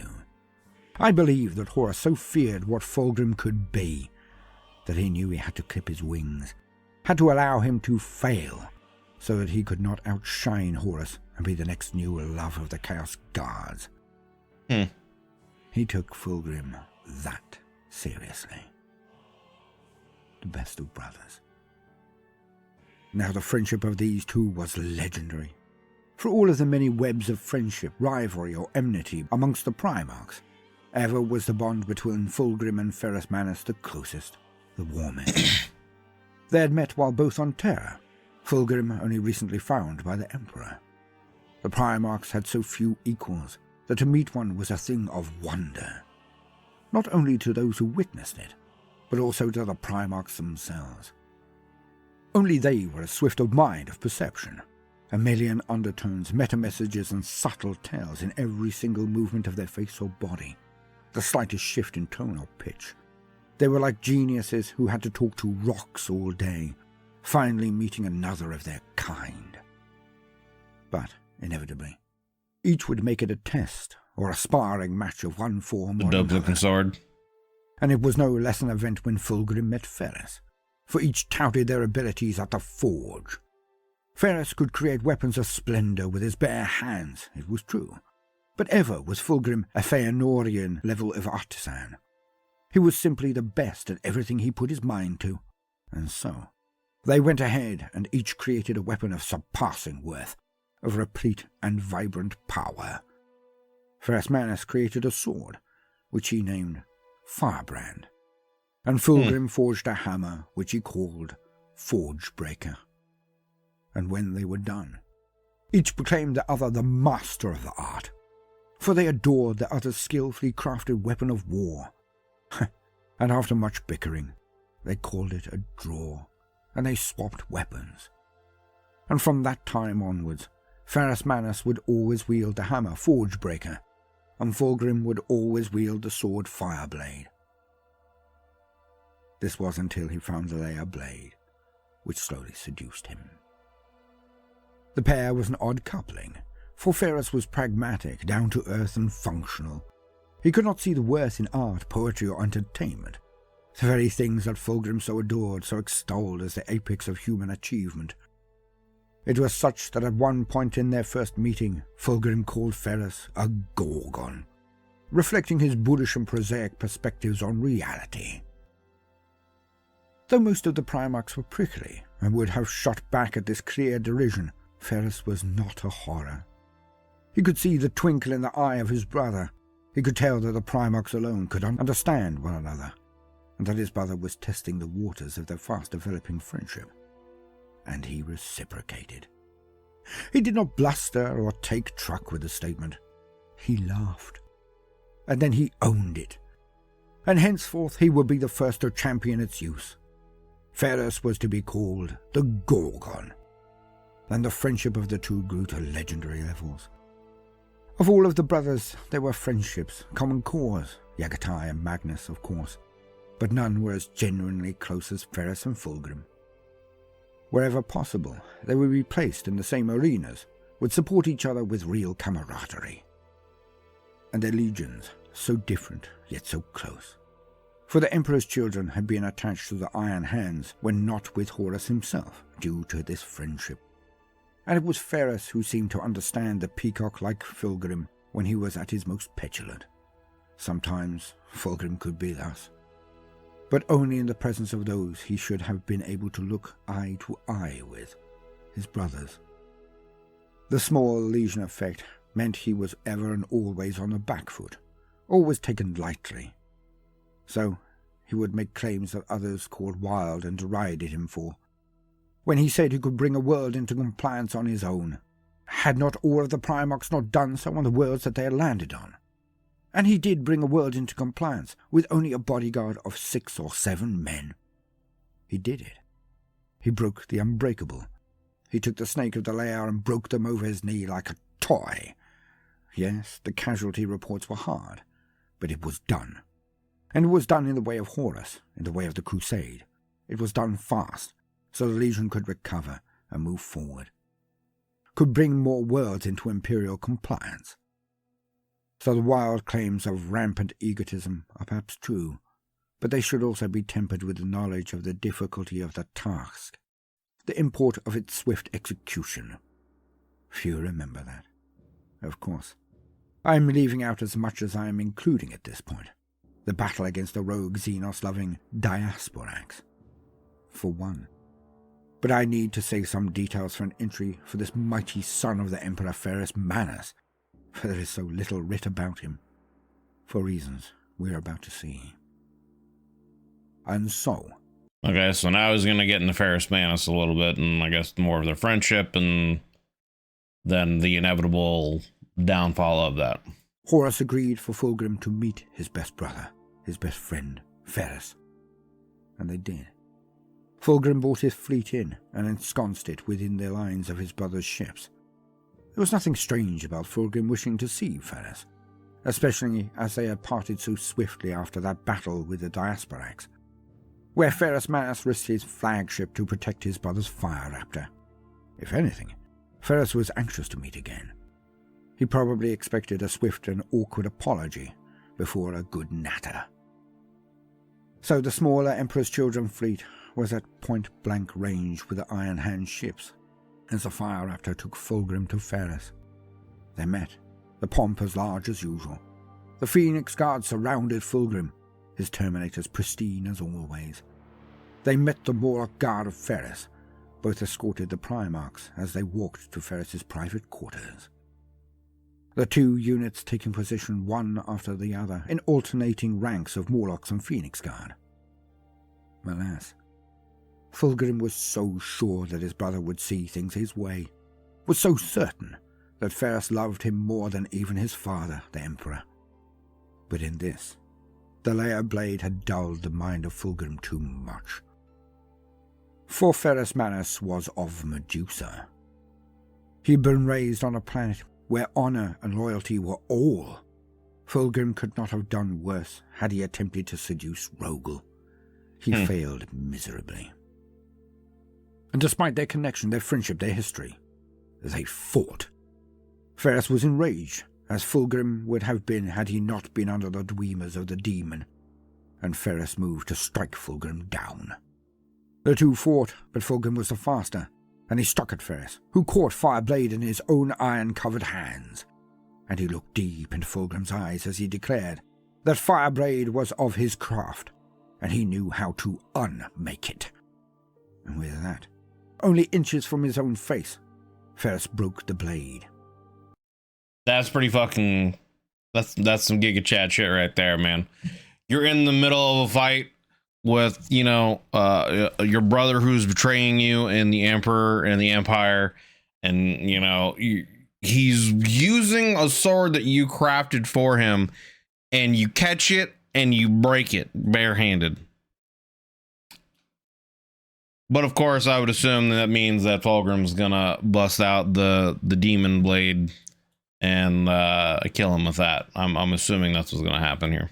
Its power exploding out and sending both at the walls. Fulgrim, a tiny distance further from the origin point of the discharge, woke first. He could have slain Ferrus, who was still unconscious. Yet he stayed his hand. He would not kill his brother, even now. Fulgrim turned on his heel and swept from the room. As he did so, he gave one signal to his Phoenix Guard, who in synchronization swept up their blades and decapitated the Morlock Terminators to their left. So he let them live, but he killed their guards as they left. Morlocks all died instantly. The attack, utterly unexpected, yet must have been rehearsed for there to be such efficiency. Right, yeah, and yeah. So deep down in his mind, he had prepared for this contingency and prepared his men for this, because, yeah, in order to get the drop on them that quickly, it would have had to have been something that they're prepared for. Fulgrim and his elite then pounded their way to the Fire Raptor and disembarked before any really knew what had happened. Fulgrim then ordered his fleet to open fire. The prepared ships of the Emperor's Children fleet displayed their usual accuracy and perfection, as their broadsides and lance batteries tore into the Iron Hand's capital ships, crippling many, but actually destroying few. Yet, even now, with his coat colours turned and his allegiances now revealed, still, Fulgrim did not wish to slay his brother outright.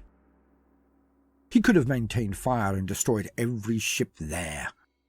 He could have concentrated his fire and at the very least destroyed Ferrus Manus' flagship and guaranteed his death. Yet he did not. He spared them. In the future, he might tell himself that they could not possibly be effective for years, that he had neutralized the Iron Hands totally and utterly. But deep down, he must have known this was not really true. Yes. God damn it. So, that would be interesting overall, because as far as I know right now, everyone still thinks Horus is loyal, right? I don't think he's openly started the rebellion yet. And so here you have Fulgrim, who seems to have started kind of the Civil War by going to Ferrus Manus, trying to turn him, failing, and then essentially having an open ship battle against them. Only destroying a few, disabling most of them, and not killing his brother, but still, that's, you know, an act of war, you know, so I would assume Ferrus Manus would be able to get some kind of communication, you know, out and let everyone else know, hey, this is what happened. He, you know, Fulgrim's gone insane. Interesting. The damage he dealt the fleet would cripple any other legion for years. But this was the Iron Hands. Right. They made their vessels tough, knew how to repair as well as any tech adepts. They would turn this around in months, not years. Yet the deed had been done. Fulgrim left Ferrus alive, but grieving. She had been betrayed. The Emperor had been betrayed. Humanity had been betrayed. Yeah. Istvan III. The legions of the Sons of Horus, renamed after the victory at Alinor from the Lunar Wars, the Emperor's children, Death Guard and World Eaters were gathered, about to turn their cloth and declare their intent to the galaxy. Fulgrim had been bawled out by Horus after failing to convert Ferrus, perhaps as planned, but even so, it meant that they had little time. The Primarchs went through their rosters. Yeah, they would have to work swiftly before the other Primarchs, you know, the Loyalists, got word and would go after them in a counteroffensive. So they would, have to move very quickly after that. The entire rolls of their legions. For they knew that there were still elements in their armies that were, and always would remain, loyal to the Emperor. Yeah. They had usually been raised on terror. Gotta purge that first. Legions first. before their Primarchs were found, or had been attached to the Master of Mankind in previous campaigns. They would remain loyal. So they had to go. Each of the legions then sent down to the planet the companies and chapters that they knew would never support them, landing tens of thousands of Marines on the world to crush a rebellion that had never started. And after deployment, the ships in orbit launched virus bombs on the planet, attempting to wipe the Loyalists out in one fell swoop. Can only imagine that scene. And I mean, again, like, Amazon Henry Cavill, if you do the Horus Heresy, do this and do it right. But I mean, like, just the idea of being told, you know, hey, we're on this mission, there's a rebellion happening, the massive rebellion, all these forces have gathered, we're gonna have a huge battle, they all launch down, nothing's happening down there, and all of a sudden you start getting virus bombed by your own, you know, Primarchs. Like, I can only imagine what was going through their minds, you know, before the inevitable end. You know, like, what is going on? How does this happen? How are we betrayed? Why? Etc. I don't know. That's just, yeah. A pity that the entire fleet were not of one mind then. For some amongst those in orbit were still loyal and horrified at what was being arranged. For firing virus bombs was not a small task. Hence they warned as many of the Marines on the surface as they could, and any who were close to shelter took it immediately. The bombing happened. The world was scrubbed clean. All life died. But there were so many Loyalist life signs remaining that the traitors had to consider this a war. Horus and the other Primarchs were preparing strategic bombardments when it was revealed that Angron, the Red Angel, the berserk Primarch of the World Eaters, had taken upon himself to go down to the planet to crush the last survivors personally, blade on blade. And the rage of Horus at this news was epic. For they all needed to now engage in a costly ground war. Yep. Against the Astartes, no less. Yep. That forces their hand to actually have to fight instead of potentially losing. You're potentially losing more men in a prolonged fight. You're wasting time and giving the loyalists more time to figure out what's happening and band together and plan a counteroffensive to go after you and capture you, etc., etc., etc. So yeah, I could only imagine how angry Horus would be, and I would be surprised that Horus wouldn't try to like fight him, honestly, and like kill him and take his legion for his own, so that something like that wouldn't happen again. And there has never been a battle more charged than that of brother against brother. Yeah. So the sheer passion and rage that was displayed in the fighting was something that had never been witnessed between human warriors before, and the carnage was great. And in the middle of all of it, some of the loyalists bent at the knee. Lucius the Eternal, a name he earns later, of course, was one of them, defending a segment of the palace housing most of the remaining loyalist emperor's children. He betrayed them and opened the gates after tearing squads of loyalists to pieces. His betrayal claimed all those remaining in that palace. But in all of this, what was the Phoenix doing?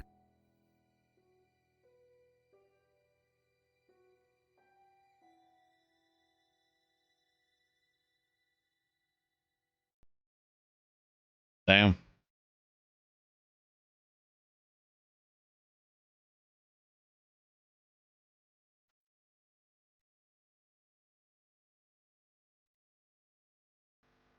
Only the most important task of all, the linchpin to the entire plot of Horus.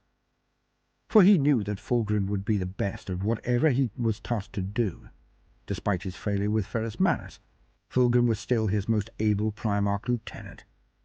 So Horus pleaded with Fulgrim to create the defences that would be so important in the coming battle. A battle they simply could not lose, but a battle that needed to be performed with almost mechanical precision. For any and every casualty taken was one less man or marine to take on the warpath to Terra, to confront the Emperor on his home world. Exactly. That's what I said. Center of the Imperium. You know, you're in a situation where you're not going to get any more reinforcements. You know what I mean? Or at least it's going to be very hard to.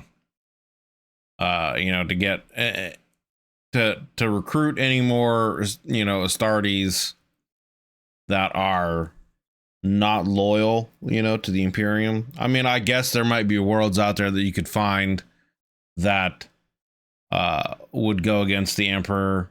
You could promise them things, independence or this, that, and the other. Or if, you follow Horus, they could, have a little more leeway or more power in the Imperium to come. And, you could get recruits from them to become more Astartes to their forces. But I feel like it would be much more difficult for them to get any kind of reinforcements. So any kind of casualties you have, is much more costly than any kind of casualties that the loyalist armies would have, because they will have a much easier time of reinforcing, their armies.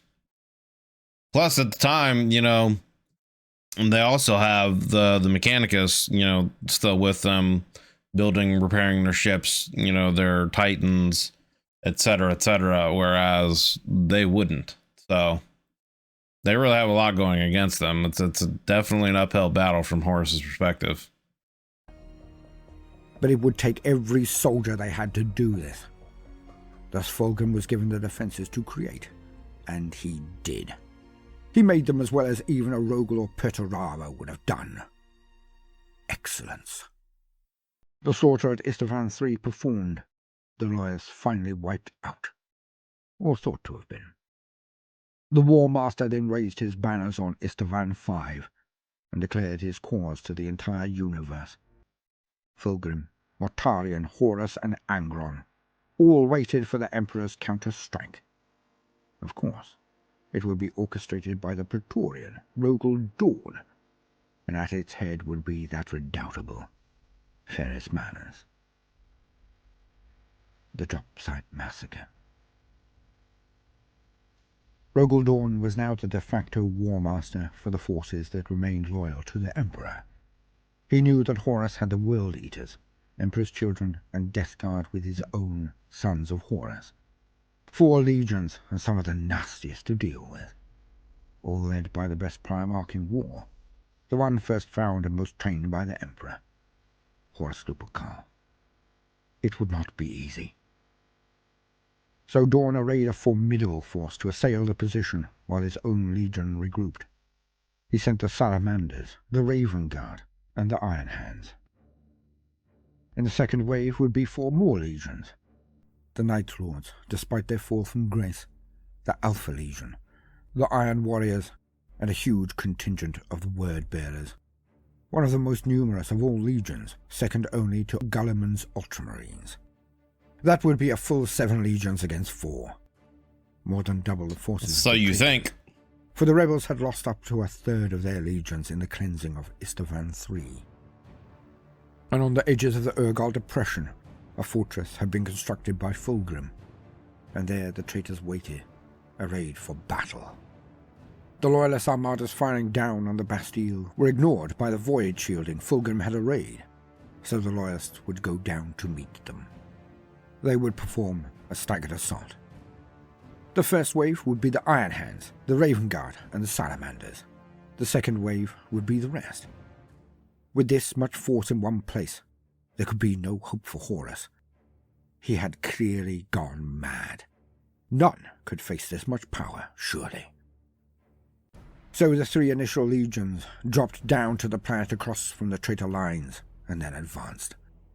With Vulcan and his sons on one flank, and Corvus Corax and his Raven Guard legion on the other, Ferrus Manus led his Iron Hands up the middle, and he was enraged. Ferrus knew that some of his brothers would hear of how Fulgrim had attempted to turn him. I would be surprised that he'd still be using the hammer that Fulgrim gave him, you know?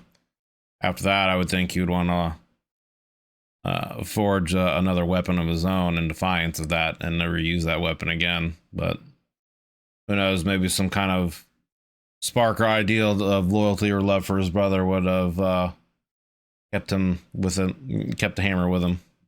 Thus, there was not just a rage of betrayal, not just a shock of the deed, but also a palpable slice of blame avoidance forcing his actions. He needed to show how loyal he was to his brothers, True. To the Emperor. Yeah. So he charged the center of the Urgal Depression with an abandon that proved fatal. 1,000 of his Morlock Terminators at the front of his wedge, Ferrus smashed all before him. The lines of the traitors were holding, but barely. It was felt that the next wave would annihilate them. Had to. And thus the 4 legions of the second wave were brought down, and the 3 initial legions reacted in different ways. The Raven Guard retreated, pushing out to the flanks to permit their brethren to come forward. The Salamanders also pulled back. They had done their part, had taken the worst the War Master could throw at them, and made them bleed. It was time for the next wave to take the battle forward with fresh troops, with fresh wrath. But then they were surrounded. It was an attempt also by Vulcan to share the onus or glory of this deed. Alas, Ferrus was considering his position when he caught sight of his brother, Fulgrim. He looked across the battlefield and could not miss the very obvious sign of Fulgrim, for he held the line directly before Ferrus. The vision enraged him, and he led his Morlocks on, his legion into the depths of the guns of the traitors, attempting to smash a path through to Fulgrim. But he need not have worried, for Fulgrim too spotted Ferrus, and he got up from the defences and pushed forward towards his closest friend as well. And the two met, their men dying around them in their droves. They traded initial blows, exploratory jabs and feints, but had not fully engaged when it happened. Ferrus, looking to the skies, looked at the unnumbered transports and pods of the second wave coming down. He gestured toward them and laughed in the face of his brother. He knew that they could crush Fulgrim and Horus and all of the traitors. But Fulgrim did not seem concerned. Not one jot. Yeah. As the two stilled their battle for a short period to look at the reinforcements, the second wave was building their defences like mad. With Perturabo amongst them, it was efficient and effective. When the lines of the Salamanders and Raven Guard went back to their drop site, they approached the defences their brothers had made to prevent Horus from counter-attacking or breaking out, is what they all thought. Nope. But when the wounded and depleted men of the Loyalists came within range, a single flare went up from the tower of Horus's lines. Betrayal.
To plan. See, I'm curious how. I mean, I don't think in any of the videos I've seen so far, it's really explained how Horus was able to organize as well essentially the betrayal and organizing how it will play out, but how he essentially got in contact with all of them, right? Like I'm trying to think as I'm talking here from previous stuff that I've already gone over on how Horus managed to communicate and lay out this plan for all of these seemingly loyal at the time legions to turn and betray these other legions and massacre them, you know. The only thing I can really remember, which isn't anything like this, was Alfarius being able to get a signal out to Jagatai that this was going on, and that's the only reason why they were able, some of the forces were able to get back to Terra, right? But I can't remember specifically anything about how he was able to communicate with you know, the Conrad and these other legions to plan this out as well as they did. I just know that it happened, you know what I mean? Like, I don't know the specifics of how he was able to communicate with them and get them to turn.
I have not discussed the depravity of the Emperor's children in all of this time, because Fulgrim was so enamored, so enwrapped with himself and his goals, with his legend, that he did not once take real stock, even as things happened before his very eyes.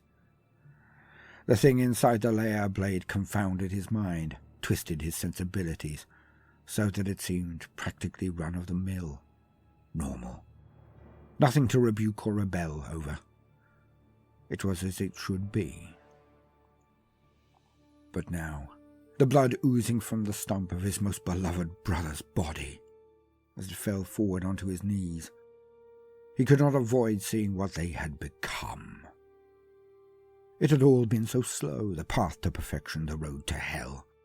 Taken one road to hell is paved with good intentions, you know, that's what they say. Tiny shuffling step at a time. Fabius Bile, the apothecarian, had been experimenting on his brothers. He had begun by trying to make them better at war. It was all another step to perfection. The integration of layered voice boxes and cords to marines. They could now screech and shatter the eardrums of their enemies. If close enough, they could burst their eyes and organs, the force-destroying skeletons. Yet it had descended. That's kind of fucked up, being able to just like, boom, your eyes pop and like with such a force that it shatters bone. Like, what, do you regrow your eyes after that? Or is that like a last ditch suicidal effort? Like, what? Over the time. Until Fabius Bile was no longer seeking merely to improve the Marines, but to snatch the keys to heaven itself. He experimented not to improve the person on his slab, but to garner as many secrets from them as he could. He rendered down entire populations of freighters for narcotics that were initially to boost the efficiency and reactions of the Emperor's children. And at first, they had been taken by volunteers. Eventually, these combat drugs were taken as standard, ordered to be consumed. So the man made the stimulants from StarCraft too, and started giving them to him. I got you. Then later, they had descended into being narcotics for recreation and edification. Yeah, that's how it happens. These were staggering. Opioid epidemic sweeps the Emperor's children. With untold tens of thousands of sentient beings. Beings of their own race. The Emperor's children, who were meant to be shining beacons of what was best in the Astartes, best in the Crusade, the best of humanity. They had become butchers as bad as the Lair and other Xenos horrors that they had sallied forth to destroy. They had gone from being saviors to being base, vile slaughterers. And what they had done to the fleet. The insanity and excess that had swept the entire expedition was ghastly. The artists that had made garish horrors out of their own bodily fluids then degenerated into murder and using the fluids of their victims as the colours for their canvas. The great Bekwa Kinska had created new instruments, had attempted to replicate the droning cacophony she had heard in the Temple of Leren, and she had made it happen. It had all happened in a place called La Fenice, the performance and carousing area of the flagship that was for the remembrancers. The great composer invited all to attend her first performance, both civilian and Primarch and Marine alike. When the strange and terrifying music reached its crescendo, it was proof of the link between the lair and the warp. For it tore open space and demons of Slaanesh cavorted through the portal. The insanity bled into reality and only augmented the feelings that were rife. The Emperor's children taking over the instruments from those mortal performers who had burst and demonettes come from them, and they played the instruments like they were weapons, scything their waves of music into the crowds of mortals and watching them explode or vibrate into non-existence. Jesus Christ. Their molecules simply falling apart.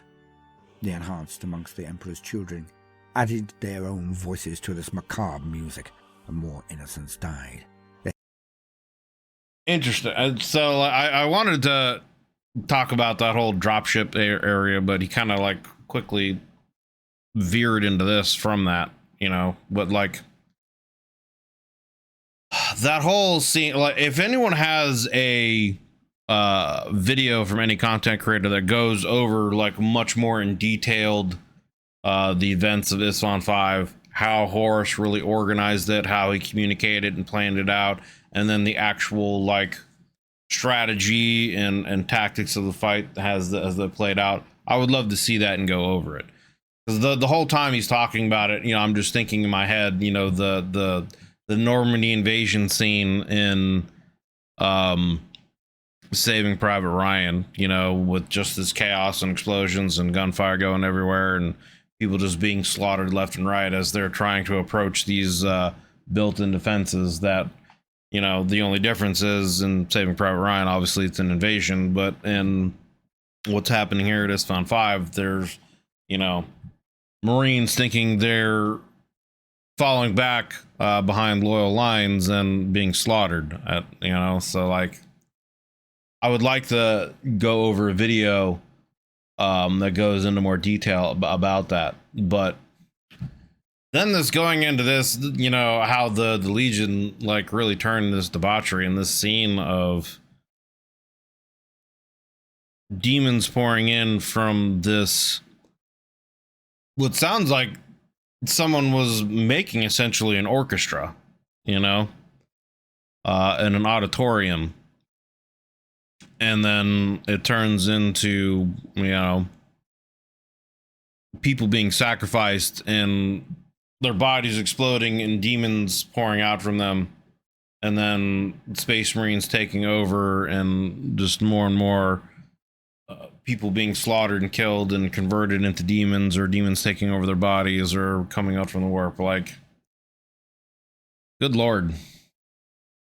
The heads practically their own voices to this macabre music, and more innocents died, their heads practically exploding. And this was the birth of the Noise Marines. The Noise Marines, interesting. And Fulgrim. Is that what they're called in the Chaos, you know, Space Marine Pantheon, the Noise Marines? Is that what the Emperor's Children are, you know, the corrupted ones, that's what they're called now? The Noise Marines? Now saw it all, as if it had just happened for the first time. The ultimate cruelty from the thing inside the blade, for the Primarchs had perfect recall. They could remember a summer breeze on their faces with the exact smell of the pollen on a morning hundreds of years before. When they remembered an event, it missed no nuance, was party to no rewriting or deterioration. So when the scales were lifted, the demon retracting its influence, the good and pure Fulgrim, the hero of the crusade, the best of brothers, with the most ardent and well-trained army that humanity had ever known, the lord of silver hair and silken tongue, the man who wanted to raise all of humanity up as far as they would go. He saw what his sons had become. He witnessed their mutations, their horrific sonic attacks, and the glee with which they annihilated the Morlocks, the last of Ferris's guard. And he saw they were things of nightmare. Distended jaws for screaming like banshees, wings and claws and teeth among those possessed.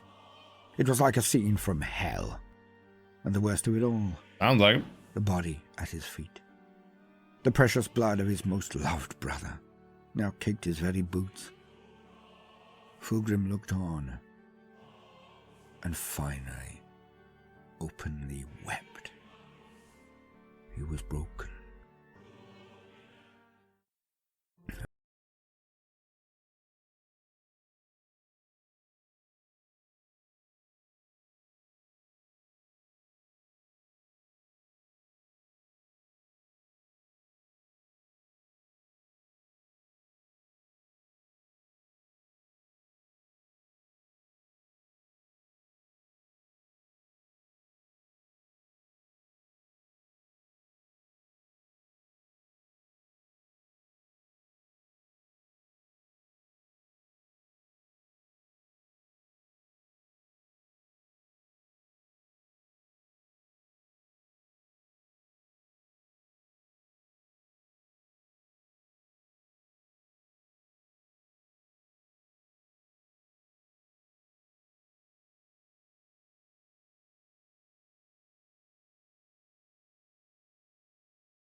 council sent Fulgrim. So then I guess, was that also part of like Chaos's plan? This blight that corrupted his gene seed that prevented his legion from being created or in great enough numbers so that when he was found, he wasn't named War Master, you know? If he had been named War Master, what would have happened instead of Horus? How would things have been different? Would he have not been able to have been corrupted like Horus was? So, another interesting what if question. The angel himself? No. The council sent Fulgrim. For he was on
This video has been made in collaboration with Horus Heresy Legions, links in the description. So if you wish to command the Emperor's children, or Fulgrim himself, to see how you would fare on that most bloody of all battlefields, the Urgar Depression, the Drop Site Massacre, then download the game and get stuck in. See you there. Alright, well, there we go. There we go. That was the Primarch Fulgrim and Warhammer 40k by Voldemort's Guide to Warhammer. Great video going over a Primarch that I really didn't know much about at all. I just knew that he was supposed to be kind of like the personification of perfection. I kind of really thought about him more as like this, I figured he'd be kind of more of like a stuck-up kind of character, you know what I mean? Kind of self-centered, selfish, etc. But it seems like that's kind of the opposite, really. He was really more kind of a kind, caring person who really cared about humanity and the actual goals of the crusade to lift up humanity, setting himself up as an example, his army as an example, and the humans that you know, were under his command. He looked for perfection in them and as much as they could so that they could be examples for what humanity could be. Yeah, great video, very interesting information about the Primarch. You know, I didn't really know much about him or the Emperor's Children beforehand. Interesting that some of the tactics that he used in some of the fights, I kind of would like to go, I've talked about this before in some of my other videos. If any of you guys, I know Arbiter Ian has some, but if any of you guys know of any content creators that have videos that go into the actual like tactics, battle plans, how some of these fights were fought, etc., etc., I would love to, you know, watch some of those videos and do some reaction to those, because that's some of the stuff that I'm actually interested in, is the tactical aspect inside of some of these battles. But it sounds like, you know, he achieves according to some, the impossible by taking over that one planet from the Leyrin, I think is what they were called. Those like serpent people who seem to have been worshippers of Slanesh to begin with. by just essentially throwing bodies at him. And it's interesting that he used that tactic because he was already a legion that didn't have as many fighters as a lot of the other ones. So it's interesting that that's kind of, again, I would like to learn more about it and the tactics actually used, if there is any kind of description about that and anyone goes over it, but that's what it sounds like he did. And it kind of goes to credit of his men that they were able to defeat such a dangerous and comparable enemy in that way. But obviously that led to his corruption by the founding of the Blade, with the demon in there corrupted him. It's interesting that he was broke so much that he gave up his body essentially, and his body was or his soul was trapped you know, in another, I don't know, I guess like a phylactery it would be like the I get the proper term. I think he said it was in some kind of painting on some planet. But it's interesting that he gave up his body and allowed a demon to take him over and lead his legions. And it seems, again, later on, he broke free and defeated the demon for control of his own body, became a demon Primarch, and then the corruption was complete, I guess you could say. But I really also like the description that we went through in this video of the SN5 battle from Fulgrim's perspective, and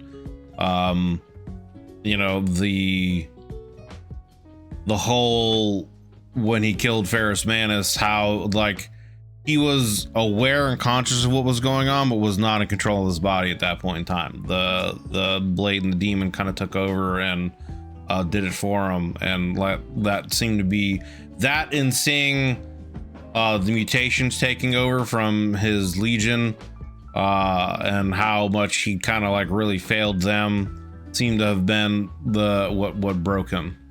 But I really like the description from this video of SN5. And again, if anyone knows any content creators that have done more detailed videos going over that battle, I would like to learn more about it. I would like to learn more about how Horus was able to actually communicate to the other legions that betrayed, you know, the loyalists, and how the plan really kind of came to fruition, and etc, etc. So, but really good video, really enjoyed it, very entertaining.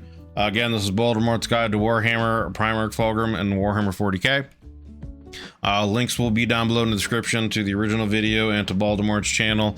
If you enjoyed this video and this reaction, you know, consider leaving a like and a sub, as it helps me and it helps the channel grow, and I greatly appreciate it. I appreciate your guys' time and coming and hanging out and watching these videos with me. I know some of them can be pretty long.